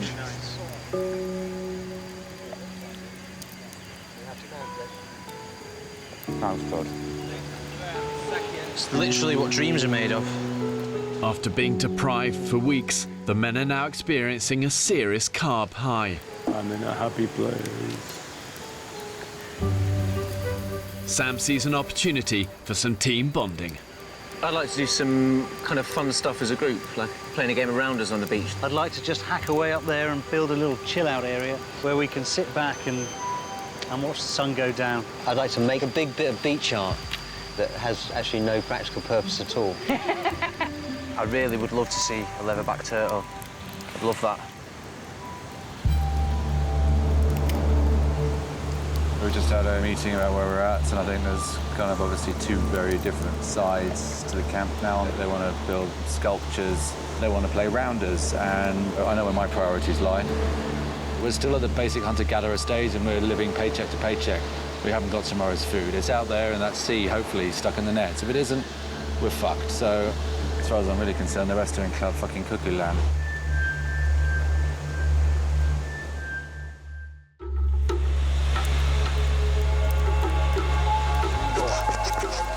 Both my grandfathers would mine this. Obviously, they passed their digging skills on to me. Gotta love the Welsh. They do try. The morning after their first meal of carb-rich yucca, energy levels are high. Energy-wise, I feel like a new man out here. Yeah, woke up this morning with a real spring in my step and a real purpose. Everything changed this morning. We've got food coming in, we've got yucca, which is there. Loads of it, it's going to keep us going. It's a massive, massive breakthrough. Up to now, the group's all-consuming focus has been about food. But humans require much more than just food and water to survive. At what point do you try and move on from this hand-to-mouth existence and start trying to improve the quality of their lives? We've just found this amazing bit of driftwood. It's the sort of branches of a tree, so we can just hang our coconuts, all our cups. I think it's a great idea. They look quite good, don't they? I'm using the day to feather our nest. Just trying to make a few camp improvements, trying to get this place looking good. Sam. Let's go to Sam. Sam is the campest man on this island. And given that Dino's on the island, that takes some doing. Yeah, he's the gayest straight bloke I know. Oh, I think that's rather nice, that. Well done, Sam. It's all shaping up, isn't it? What do you think to the new pieces of furniture? Nice. Rupert turns his nose up at all sorts of things that I've done. You know, hat stand and coconut tree. All these things for me are part of creating an environment that we want to live in, that we're happy to live in. But for him, they're an unnecessary part of survival. Despite the big yucca find, Rupert continues to search for food at every opportunity. Ropes, bring machete. What do you got? What do you got? What do you think? Well, it's not pizza. Oysters, no. Oysters, mate. I'm Yeah. sweating. I didn't come here to play house. It's all very well making a camp look pretty and building little things to put mugs on and all that kind of stuff, which is great and it looks nice, but our priority should be finding food because I don't think we're out the woods yet. Fuck me! Huge! And it's like, I don't know, everyone's just kind of sort of crossing their fingers and hoping, and that's not really a way to survive. That's gambling with your lives a bit. I mean, Sam's building a swing. Whee! No one's cooking, none of the other shit that he's doing around. It's just like, come on.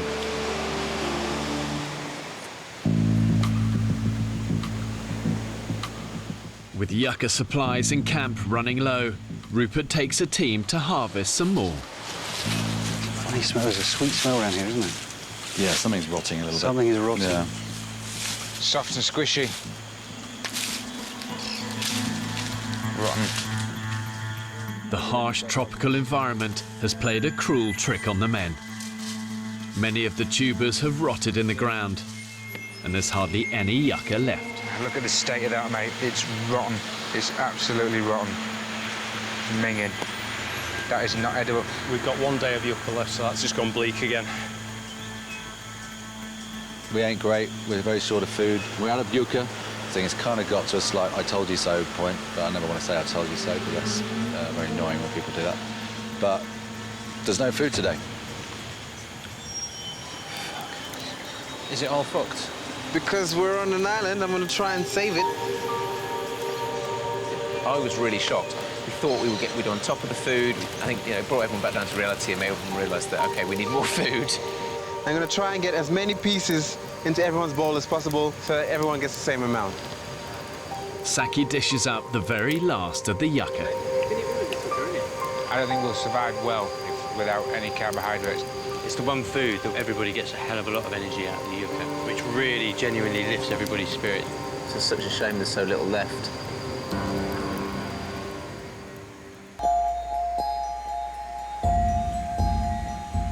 It's pretty obvious to me that we're running out of food. They've searched everywhere. We're running out of energy. We need food, and we need it for tonight. In camp, the men discuss the best way to feed the group. Do you think caiman is an important food source? It's a good source of protein. It's not fish and it tastes nice. For Rupert, hunting down an old enemy could replace the yucca and feed the camp. I think the caiman kind of catapulted us from sitting around eating snails and nothing to giving us a big energy boost to doing a whole load of stuff. So who's to say that couldn't happen again? It is not necessary for the survival of our community to kill caiman. Gill nets have provided, you know, more protein than many caimans combined. We might get 2 or 3 days of no fish. Could be on snails again every night. Who wants that? It's about stepping forward, isn't it? And stepping upwards and moving on. Trying to find one of these prehistoric toothed beasts that could rip off your arm and maybe catch one and return a hero has become a little bit of an obsession. What do you reckon? Kiv. I think you're full of shit. We should be hunting those pink elephants. They're the ones that are bugging me. The reality is they're still very much kind of living hand to mouth, and there's no guaranteed food source that they can always rely on. But my view is the real enemy is actually the disunity in the camp. Do it. Despite the differences of opinion, Rupert sets out once more to hunt for caiman crocodile. And I am joining Fletch and CB on the search for more food. Each time a group heads to the mangroves, it takes up 2 or 3 men. It takes up a huge amount of energy, it takes up water, and it takes up time. Those resources could be used far better. You know, we could catch fish, we could knock down coconuts, we could pick snails, all the sort of stuff that's easily available on this island. But Saki and his team of snail gatherers think the answer to feeding the group lies on the rocky shoreline. Snail gathering has probably been one of the most important jobs we've had since we've been on the island. Yeah, I completely agree. When times get hard, you've got to knuckle down and make sure that you have the bare necessities. The glory of the caiman hunt or the full belly of the snails, I choose the full belly of the snails. I just love the adventure and trekking through the jungle, hacking away. It's the nature of being here and surviving. Ah, it's muddy! That's really muddy. Ah, bollocks. This is a stupid plan. This is where the food is, gentlemen. To get the food, we have to come in here. Look at that. That's unbelievable, isn't it? All right, onwards.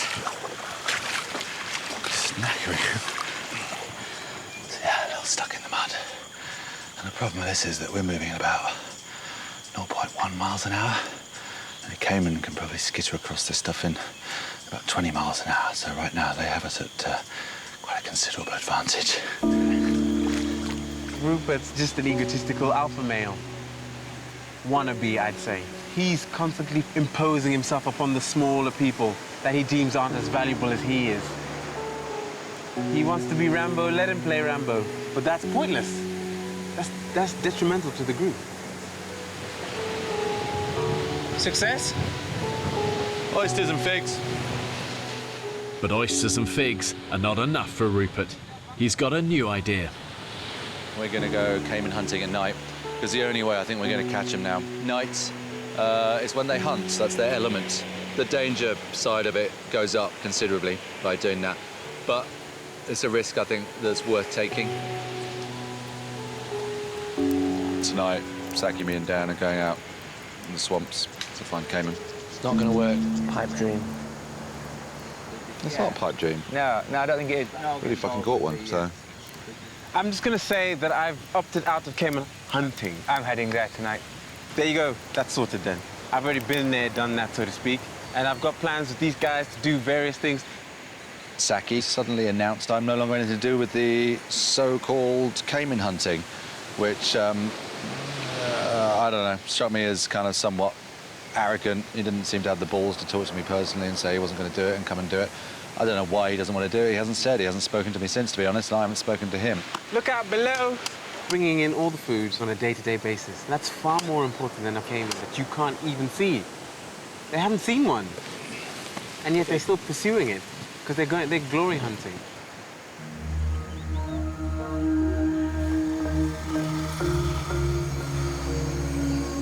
I just hope I don't come across as too kind of crazed loner. But long term, I think they probably agree with me when they're starving. So I think I'd like to feel I'm still right.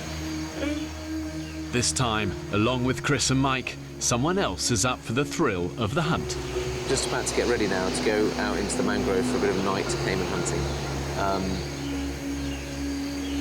Some of the guys were going, and I just thought it sounded too exciting to pass out. Right then. Let's go. See you later. See you later, Zach. Luck, boys. See you later, man. I am excited by the prospect of nighttime caiman hunting, like any red-blooded male. But it seems like a bit of an insane expedition, really. Oh, shit. In the tidal mangrove swamps at night, the caiman crocodiles themselves will be hunting their prey. My concern is that don't stand a chance in the water with them. Because we can't wrestle it in wasting water. It's just crazy.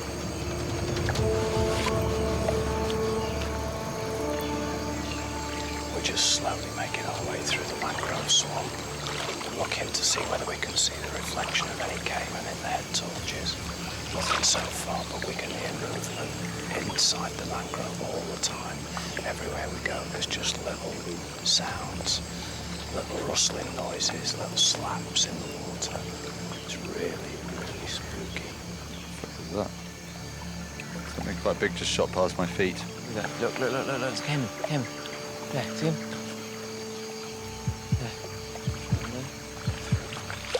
Rupert and the men are on a dangerous night hunt for caiman crocodile in the pitch-black mangroves. Well, there's something. I can hear it. Whoa!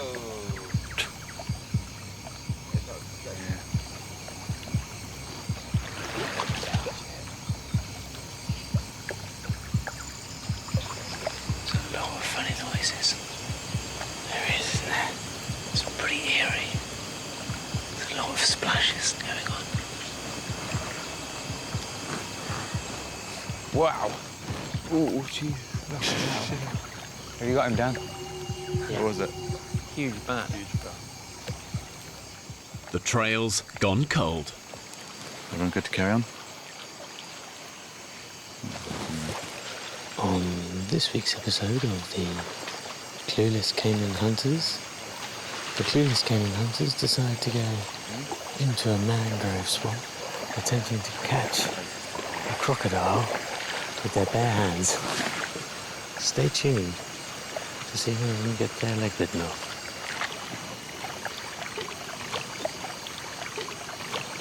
Too laddie.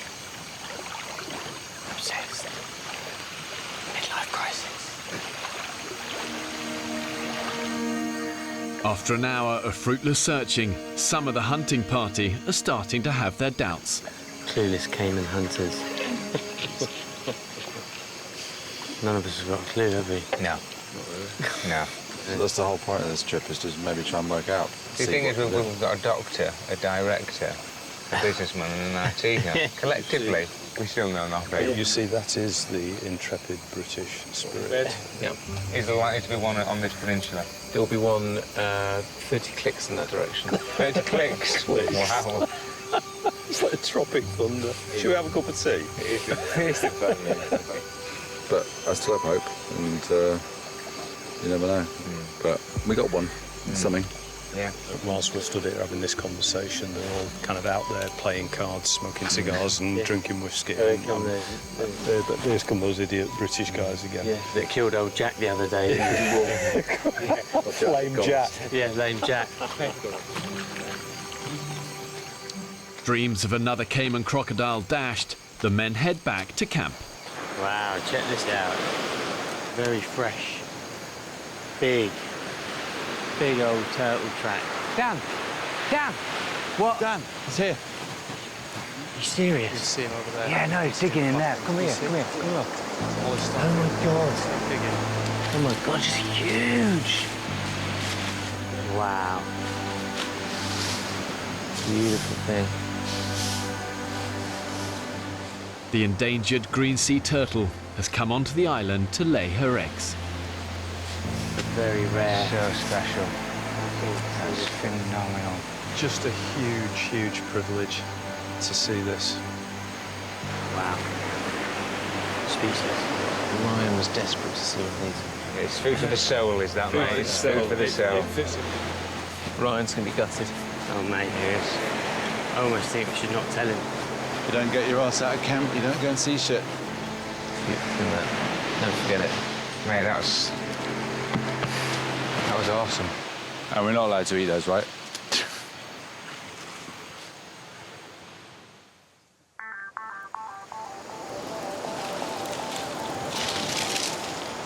After the failed night hunt, most of the group are now convinced that pursuing crocodile is a waste of time and energy. It's nice to have an audience when you work. And for all the naysayers, they think, oh, it's pointless and all that. If you don't try, you don't succeed. And they're obviously trying very hard just to sit around the camp and do nothing. And they're succeeding at that. They're doing very well at that, in fact. What are the chances of a lovely cup of tea? News of last night's turtle sighting has spread. Mate, I tell you what, it was a big turtle. Beautiful thing. Mate, I couldn't give a shit. I'll Google it. Google it. I'll happily Google silverback turtle. Like, I would rather sleep. I've not slept in 3 days to be woken up about a turtle, man.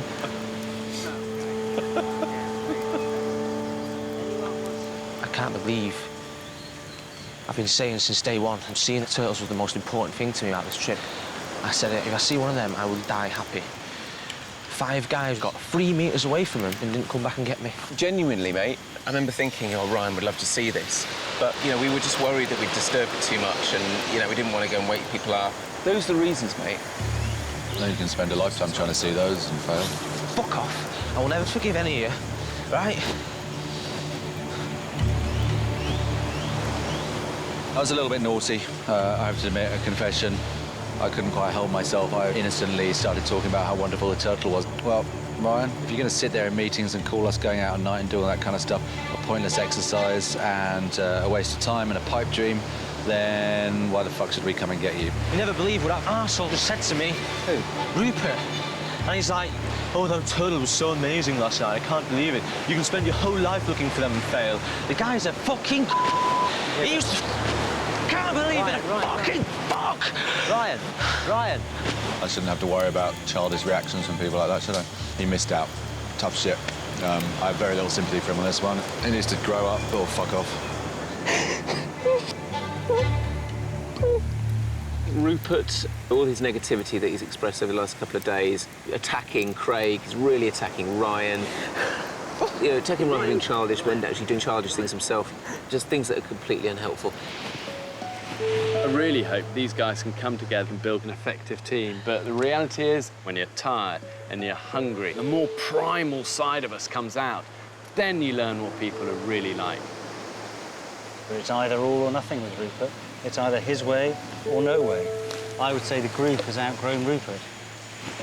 The human side of it's starting to kind of just bear down a little bit on me.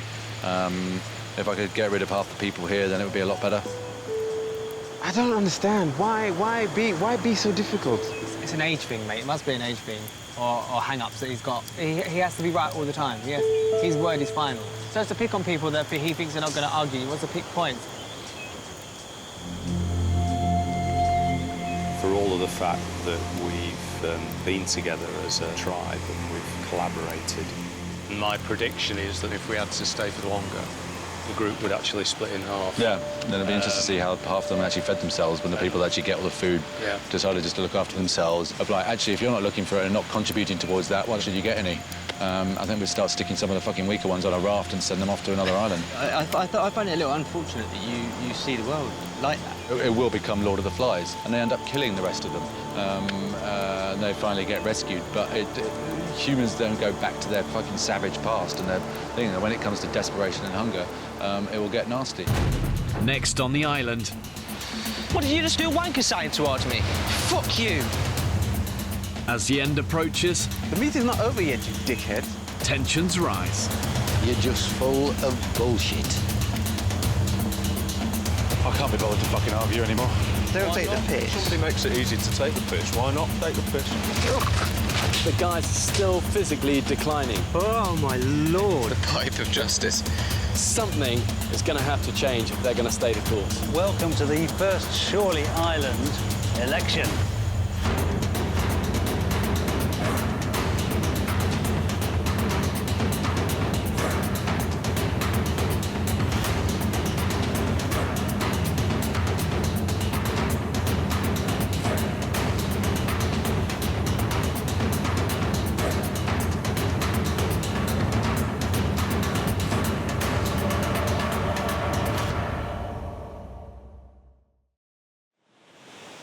Make no illusion, folks. This isn't a set put up by Channel 4. This is bloody real.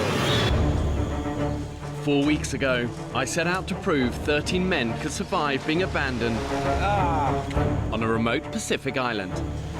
The pelicans seem to be eating more than I do. This, for me, is a simple experiment to study what makes a man a man. Left alone on the island, and there you are. they filmed everything themselves. I wanted this to be totally new, totally original, and never done before. 28 days after dropping them off, I returned to the island to find out how my groundbreaking experiment actually worked. That's what we've been drinking. Tastes like you've all been washing your socks. And see for myself some of the techniques the men used to survive. When you're pushed to extremes, you realise you can go a lot further than you thought. The men reveal how the experiment affected them. The more things I get rid of in my life, the bigger the smile gets. I think it's powerful to see a group where people are so different, but they're actually bound together by shared experience. And you'll see what happened when they got back to civilization. My God, I'm so happy. I just want to see him. Oh, I missed you. By Christ, I have.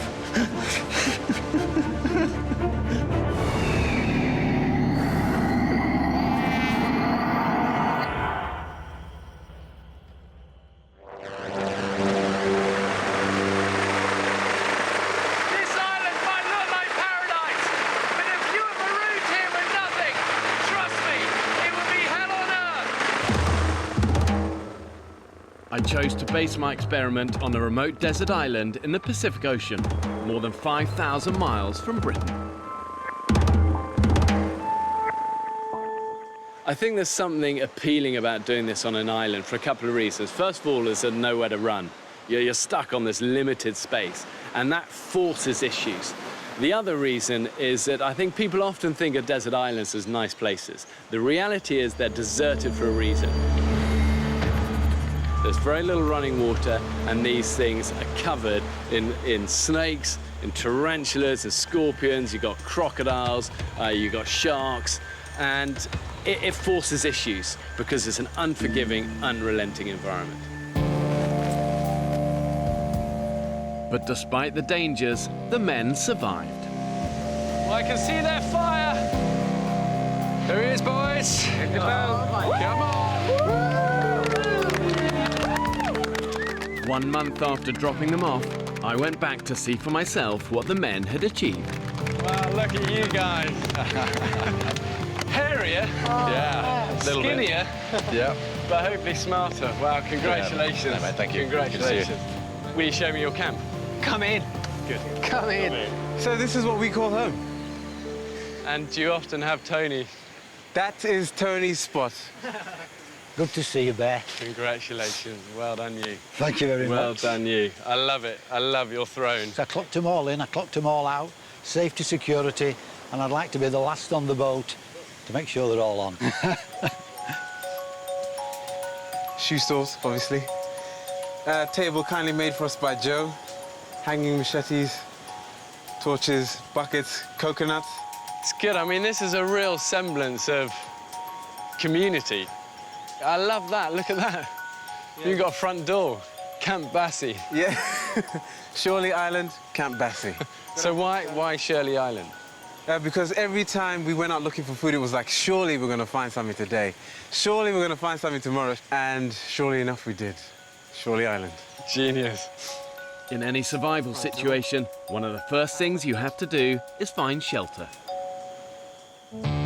In my opinion, the spot the men chose to set up their camp was pretty good. It was close to the sea, which is a great source of food, and not too far from their water source. But for me, if they'd moved just 10 meters further into the trees, they'd have had better protection from the elements. Custom-made windbreak. And when was the wind bad? At night? Nighttime. It got quite cold, so we built the windbreak to try and ease our suffering. Dean and Ryan, show us where we used to sleep. So some people sleep around here, and then others, like me, Saki, sleep here and get attacked by crabs and frogs every night, which wasn't fun. But it's home. If you choose the right place to sleep, you can avoid a whole host of issues. Oh, shit, look at your face. Is it bad? Oh, yeah, it looks pretty bad. From the very beginning of their time on the island, the men were ravaged by insects at night. Anything that's bit me is an arsehole. And if you're covered in itchy, painful bites, you're not going to get the rest that you need. What about AD? Working out what you can do to get a decent night's sleep isn't just a luxury, it's actually about survival. The little things in survival become the big things, and a good night's sleep is right at the top of that list. Wow, look at that, it really goes on. After a few miserable nights, some of the guys realised their mistake. This is the executive lounge. And 4 of them did move further into the jungle. So Matt and I were the first to kind of build a couple of these A-frame beds. This is my one here. They're really comfy. Yeah, they're great. They're Try it out if comfy. you want. It takes me, so it should manage you. Oh, wow, yeah. I would have thought that's an awful lot comfier than lying on the ground, God, yeah. you know? It's been home for 28 nights and actually gets pretty comfy, and you can look at the stars and the canopy. The A-frame beds some of the men built were the perfect way to raise them off the cold, damp floor and out of reach of the critters. Dean's finally found a use for his hairdressing skills. He's weaving all the leaves that are sticking through underneath back in beautifully. That is an ant's nest. I've made my bed with an ant's nest. Foolish, wasn't it? The men made mattresses using vines, which they covered with woven palm leaves. We're on our way to greater things. It's a shitload better than sleeping on the floor, isn't it? This became known as my fortress of solitude. Oh, my goodness, wow. It's not very dignified. So you really well cocooned in there? I'm pretty well waterproof if the weather had changed. Yeah. Yeah. Warm, dry, off the ground from all the creepy crawlies. Yep. And very happy. Smart thing to have done. I think it's amazing to see how it's evolved and changed. And initially, their camp looked a bit like a hobo encampment. But as the weeks have gone on, they've realised that you really need a sanctuary. You need somewhere where you can hide away and it makes you feel good. And as a reminder of what you love about home. I love the table. Test it out. Yeah, I love to test it out. It's been used pretty much every So minute. would you eat meals round here? Yep. You'd Yeah, actually we do. do that? Yep. I mean, if you think of how many British families have stopped sitting round a table and eating together. And there's something incredibly powerful about actually sitting down and looking each other in the eye and sharing a meal together. So I love the fact that you made table a priority. Looking around the camp, it was obvious how resourceful the men had been with materials they scavenged from around the island. Grab a seat, Bear. Grab a seat. I mean, this is great, isn't it? One thing that staggers me with these desert islands, however remote they are, is just the amount of trash you get washed up on the beaches. Guys, that looks like the beginning of a toilet. You would need an enormous arse to justify a hole like that. You certainly would. Craig, I'm going to be honest with you, mate. This is my ultimate nightmare. It's the closest I've got to a stress ball, to be honest with you. What I've got here is crab pot nut 2.0. This is a sack he's found. What is An open beer. You're joking. No, I shit you not. There's so much stuff on the shores of this island of kind of crap and rubbish that normally you kind of look at and touch and go, oh, what a shame, it's ruining paradise. But now we look at every single piece of plastic and metal and string as kind of treasure. When was the last time you felt salon fresh? What? No way. Shut the fuck up. That is shampoo. Dean, promise you share it with me. That is shampoo. Advance warning. I've just given Tony a plastic truncheon, so look out. Oh, fucking hell. To keep the boys on the toes, I've got an enforcer. It's always embarrassing to be a human. The shit that we are jettisoning into the sea that is being washed up on shore is phenomenal. Taff manages to find a place. Let's have a look at them bad boys. One black one, one blue one. They're not the same colour, but they're the same make. They're the same make. What more can you ask for on can't ask for a anything deserted island? Mate, they're not as good as mine. Look at them. They don't fit well, but fuck it, it's going to do me well on a Sunday night. I think just it might have a pair of high heel shoes made for you to get lucky. I don't think so. After last night, Fletch. Right, should we do this fishing line then? Yeah, let's go get some Let's fish crack on. 4 weeks after abandoning 13 British men on a remote desert island, I mean, that's almost like a honeymoon suite of a view. I went back to see for myself how they managed to survive. Welcome to Camp Bassi, sir. Wow, do you mind if I have some of this? On a tropical desert island like this, dehydration is your biggest enemy. God, that's good. Without fluids, you're not going to last for more than 3 days. That's what we've been drinking. Good, healthy stuff. Filtered, boiled, ready to drink. I mean, truly horrible, isn't it? It tastes like you've all been washing your socks in it. If the filter actually does, it is actually my socks. Thanks. So you are drinking my sweat particles. Well, enjoy that. The only water source the men could find after a desperate search of the island was a stagnant pool. I never realised that I'd have to drink puddle water. When it came to collecting and transporting it, the debris from the beach came into its own. Calling it water is now a bit of a stretch of the imagination, to be honest. Sorry. One of the problems with drinking from stagnant water is that the animals also drink from it. They do more than that, though. They also shit in it, and it's that will make people sick. To make the water safe, the men improvised an ingenious filter system using materials they scavenged and repurposed. Stuff with, like Fletch said, his socks, charcoal, a grid to stop anything getting through, although towards the end we did have a very protein-filled water supply. Insects and bugs and larvae and all of that. Yeah. This was smart survival. Filtering the water before boiling removes any big particles that could contain life-threatening bugs. Looks like piss. Tastes a lot worse. Having established a water supply, the men's next priority was food. Is this where you keep your nets? Yeah, these are them here, so they're floating there. We're at low tide, so it should be pretty quick. Finding these nets, repairing them, and getting them into the sea was a lifeline for the men. When it comes to desert island survival, I always say to people, fish first. The sea as a larder is well stocked. All of the seas around here are literally teeming with life. There's something like 500 different edible species of fish, but it's also booby-trapped. Every time the men swam out to check their nets, they had to run the gauntlet with jellyfish, venomous stingrays, and a whole host of other nasties. The waters were infested with sharks. We were seeing these great big fish, you know, with half of them eaten by the sharks, and we just didn't think anything of it. We just went out and swam with them. You never know what you're going to get. Look at that. Yeah, good luck getting that one out. Even on my brief visit to the island, the men hauled in a potentially lethal catch. Stonefish are actually one of the most deadly fish in the sea. Well camouflaged, easy to stand on if you're not aware. Even if it doesn't kill you, people have been known to literally beg to have their feet amputated. The pain has been so intense. The island looked beautiful, but every time you went anywhere, it tried to kill you. And you're suddenly thinking, Jesus, this ain't a postcard. It's horrible. Before taking the guys into this extreme environment to start the experiment, If I leave him be, he will just quietly crawl around me. I gave them just 1 day's basic survival training.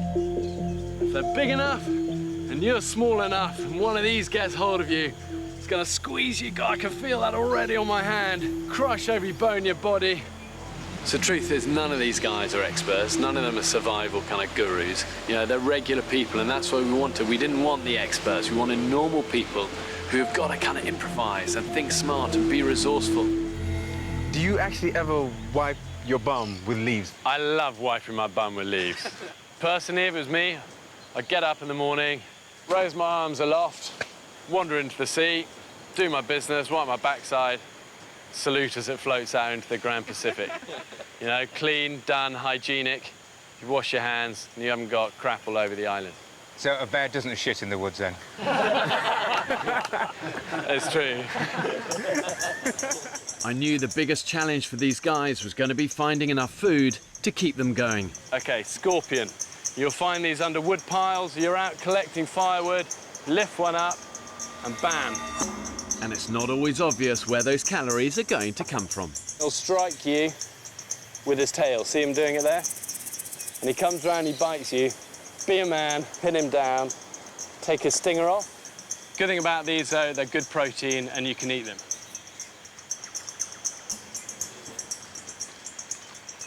Tastes like shit. You're better off skewing them and roast them over the fire. But raw, they're horrible. Oh, scorpion.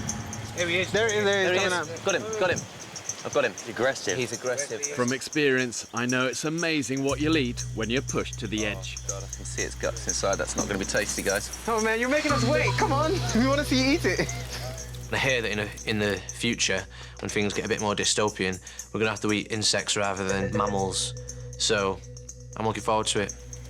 Yes! That's man food! Man food! Yeah! Yeah! Oh, mate! How does that taste? Oh, it's food! One of the key skills in the wild is knowing what you can eat and what you can't eat. And if there's doubt, don't take the risk. You'll only get it wrong once. More dangerous than any snake, scorpion or crocodile is this fella. Innocent looking little apple, actually called the death apple. And this is enough to kill not one man, but 20. And when you're surviving on an island, you're hungry, you see what you think is edible fruit, so tempting to pick it up, eat it. End game. Death apple, bloody death apple. That thing, I was paranoid about death apple. Is that a death apple? Yeah. Yeah. Let's evacuate camp. Where's that come from? It's been washing up. Yeah. Washed up? Not here. Might be down there or up there. When you're walking on the beach, they wash up from elsewhere. If you step on that death apple, you're getting scabbed, you could die. And trust me, that death apple looked lovely. So we could have ate that and we would have died. From start to finish, the men were always teetering on the brink of starvation. And there goes my fucking bait. Just this bay is empty of life. Come on, Mother Nature, give us some food. But what's important is that they never gave up. So where are we going, Sam? We're going foraging. And that is the key to survival. The pigs. Balls. Fuck. We all tried so many different things and they just didn't work. We didn't realize how far mankind has come through trial and error. OK, here we go. He's coming shallow. Failure plus failure plus determination equals success. Yes! Yes! Yes! Fucking hell! Yes! Hey, look at that, Biggie. Oh, mate! We've caught 28 fish today. Anyone for carbohydrate? Wow! Oh, my God! Driven by all-consuming hunger, they went to extraordinary lengths to discover what the island had to offer. It's a fucking caiman! It's a fucking caiman! Wow. I've never ate an orange before. Fuck off. We'll start now. Try that. Come on, here's your first one. Wow, you've got a massive hit of citrus all the way over here. It's nice, isn't it? So good. Welcome to the world of fruit, Dean. There was, however, one craving they couldn't easily satisfy, despite a tantalising reminder. Dean, what have you found on the beach, mate? We found a sweet wrapper. It's intense for these guys, the lust just to get something sweet in their mouth. And the boys have found some of these and they had like a tiny little bit of sugar in them. But if you put a bit of boiling water in them... Is it good? Oh, it's good! It's good! I don't care if he gives me the shit. It's worth it. Over 4 weeks, these 13 men had come a long way since their first unappetizing meal of snails. Oh, Mr. Fletcher, you're an artist, sir. Toasted some coconut there as well. Toasted coconut here, mate. Before departing, they invited me to sample some of their favourite, hard-earned island delicacies. Unbelievable, guys. We have dressed crab, honey. Oh, you do not know how honoured you are to have that honey onto your oysters there, which are just marinating at the moment in a lime jus. We have fresh snapper there. We have gazuma berries and almonds in there, toasted coconut, and a fig and lime marinade to go with your fish. Yeah. Well, guys, I'd like to say grace before eating. Yeah. Lord, thank you for these men, the courage and the fortitude they've shown. Thank you for the hands that prepared this food, and thank you for the sea that's provided it. Amen. Amen. And let's try a bit of this. So a little bit of honey onto the oysters. A little bit of honey on the oyster. That stuff is insane. I'm gonna tell you now. You look at the food that they served for me, and there was a real sense of genuine pride in that. That it was really special. To go from, you know, scavenging around in the first few days to providing something that, you know, I'm not saying it would be served at a Michelin star restaurant, but it was pretty good given the tools that we had. It showed our evolution and how much we'd got our stuff together. Oh, it's incredible. It's off the scale. On that plateau, that was like the culmination of us surviving there. It was a real sense of achievement. A toast to you guys, to an experience I really pray you'll never forget, to an experience that I hope will empower you in your everyday lives, and to friendships that I hope will last all your days as well. Here, here. Here's to you guys. Cheers.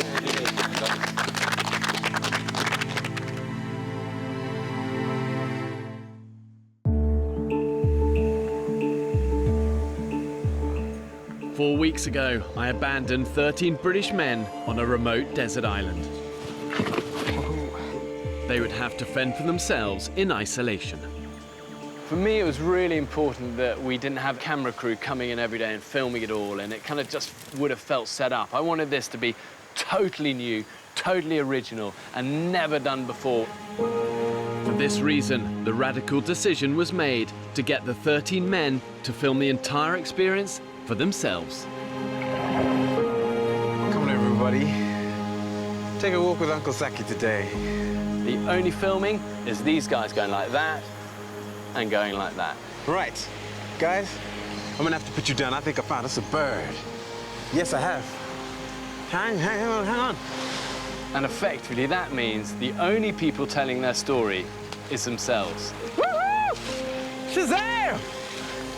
We're all photographers now. We've all got iPhones or smartphones or whatever. And you can shoot movies on these things, you can take pictures, and we just do it as a natural part of our life. So why not incorporate it into television?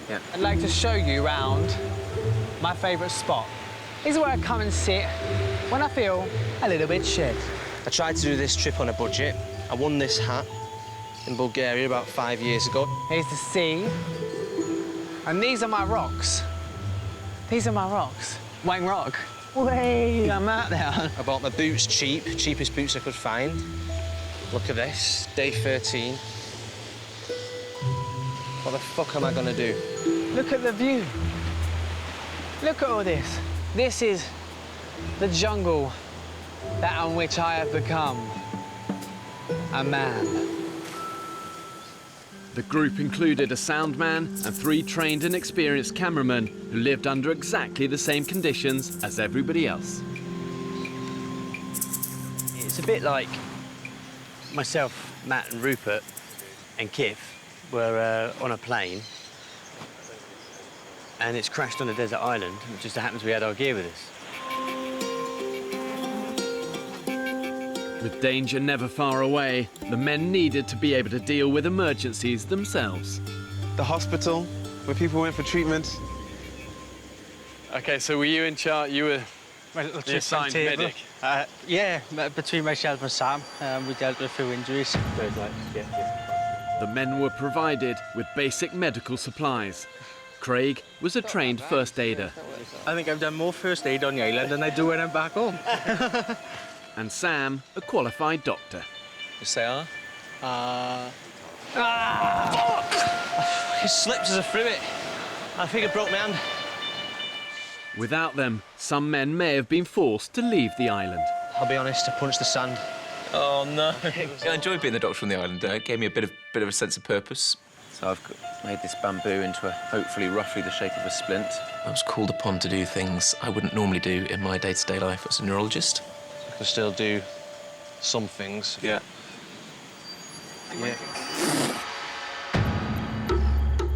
But the truth is that ultimately survival is about so much more than just physical preservation. As human beings, we're pretty complex creatures. You know, we need much more than just food and water. I think that's our base level, but above that, then we crave things like friendship and connection and community. The single hardest thing about that 28 days on that island, the lack of contact with your loved ones from the outside world. I'm 6,000 miles away from you, home. And I'm missing you. The men had to get by with just one photo from home. My 2 grandkids, you're still with me, Tommy and Annabelle? You'll be with me all the time. My beautiful girlfriend. And a huge part of me wants to go home. I think the hardest thing was definitely missing my girlfriend and our little girl that we have together. That was heart-wrenching at times. It's just the whole no contact whatsoever. Every now and then, I keep thinking I'll just snip off and use the phone and call home. Very, very suffocating feeling. It was important that the group reached out to each other to keep isolation at bay. What glues people together? Humour, kindness, and that shared adversity you're going through together. Yeah, all right, dude. Just come over a bit emotional, mate, to be honest. Yeah? Yeah. You know what you need, don't you? Big Fletch hug. No? You've got a temporary family at the moment, mate. Yeah, I know. Yeah? I know. You've never met these people before in your life, but yet you become instantly close just like that. As soon as you're chucked on the island, you're best friends because you've got no choice. I just feel like I've been so up and down. You know what you need then, don't you? As well as a Fletch hug. What's that? You'd man the fuck up, don't you? No, I do. Babe, I'm gay, I'm allowed to cry. Hey. But there were inevitable tensions and moments when it looked like the group might fall apart. Mate, come on, why are you here? Why are you here? I don't know, I asked my question now. I know. I quite a lot to go, too. I know. Fucked off.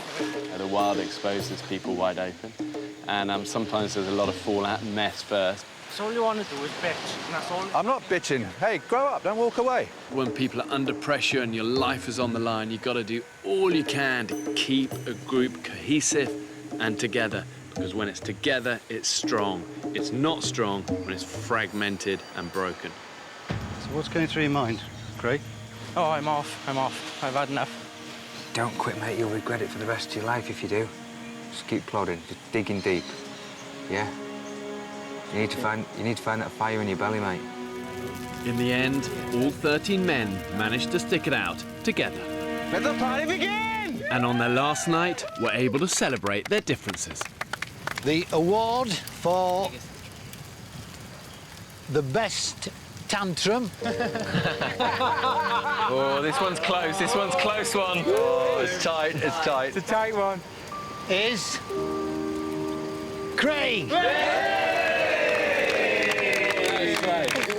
So the category for the most improved person, and this goes to Ryan. Yay! Five, Ryan. I'm gonna take this award and apply it for the rest of my life. Well done, mate. I think it's powerful to see a group where people are so different, but they're actually bound together by shared experience. I think what you guys have been through is essentially an accelerated crash course in life. And I'd love to find out what each of you is going to take away from the island, but also what you're going to leave on the island. You realise how little you can survive on here and how little you actually need, and it's great to, I think, hopefully I'm going to be able to go home and just like pull that back and just be slightly less kind of wasteful with everything I do. I'm going to leave behind, hopefully forever, that sense of taking things for granted in the world that we live in. I don't feel as though I had a massive ego before, but if I did have any, I think I'll leave a bit more of it here.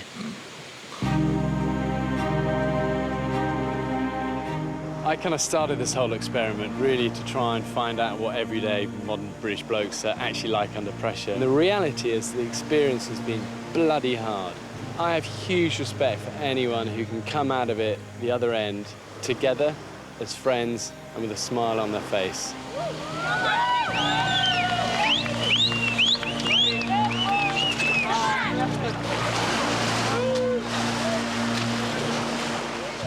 Mate, amazing!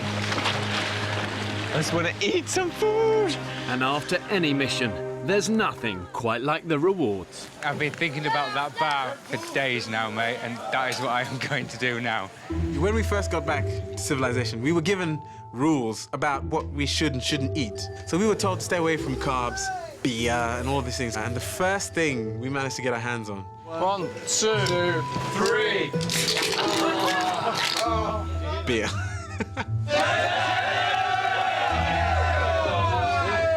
And drink. Holy God. Man, do I like beer now. It was quite an achievement. I think we were all proud to have done it. And that cold beer, Hug it out, hug it out. that showed we had somehow. After weeks of being cut off from home, first contact can be overwhelming. Hiya, Mum. Hi, it's Joe. It's hard to explain what we've just done in a phone call. Well, where do you begin? We just got off, Mum. We've just landed. Baby? Are you there? 4 weeks worth of no contact, 4 weeks worth of missing, all just came out. Dad. I've done it. We finished. I'm back from the island, love. I just want to speak to you. I lost 2 stone. 2 stone? Yeah. I just want to see you, Mum. Yeah. I'm good.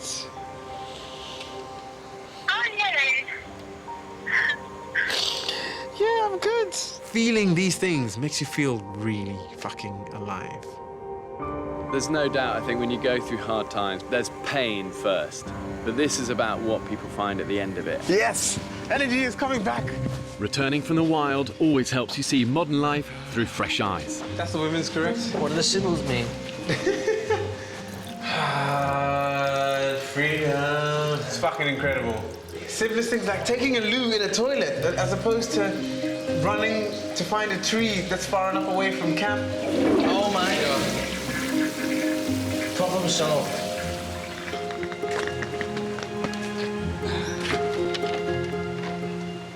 Oh, I can just feel the cool air. It doesn't feel right. Oh, wow. There's nothing left of me. God, that's very weird. Attack!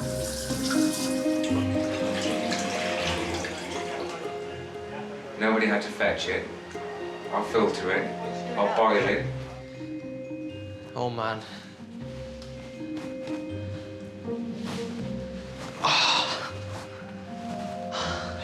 You do take it for granted. I'm not going to take it for granted anymore. And the magic is you can't buy those things. It comes at a cost, and the cost is that 1,000 barrels of sweat and toil. And I've been there many times. The hardship is always worth it. And no food ever tastes as good as that first meal. Oh my God! Calm down, Zach. Calm down, mate. Oh my God. Chicken! This is sugar. This is sugar. Your senses are almost like, they almost shut down. They're not being exercised. So the second that you have something which you haven't had for a month, you times its flavour by 1,000. Oh my God. Oh my God, more sugar. More sugar. More sugar. It tastes so fucking good. The best food. I take immense pleasure when someone says that they're hungry or they're starving now in normal life, saying that you don't even know what hunger is, because it is very different to your standard space between dinner and tea. 3, 2, 1. And the tomato sauce absolutely blew your mind. It was that strong. It's just like a pure explosion of flavours in your mouth. It tastes magical. To food. Our old friend, she's back again. For 13 men, a life-changing experience, and one which they deserve to remember with an enduring sense of pride. whoever you are, whatever shape you are, whatever upbringing you have, actually, when squeezed, these guys have proved modern British man has actually got what it takes.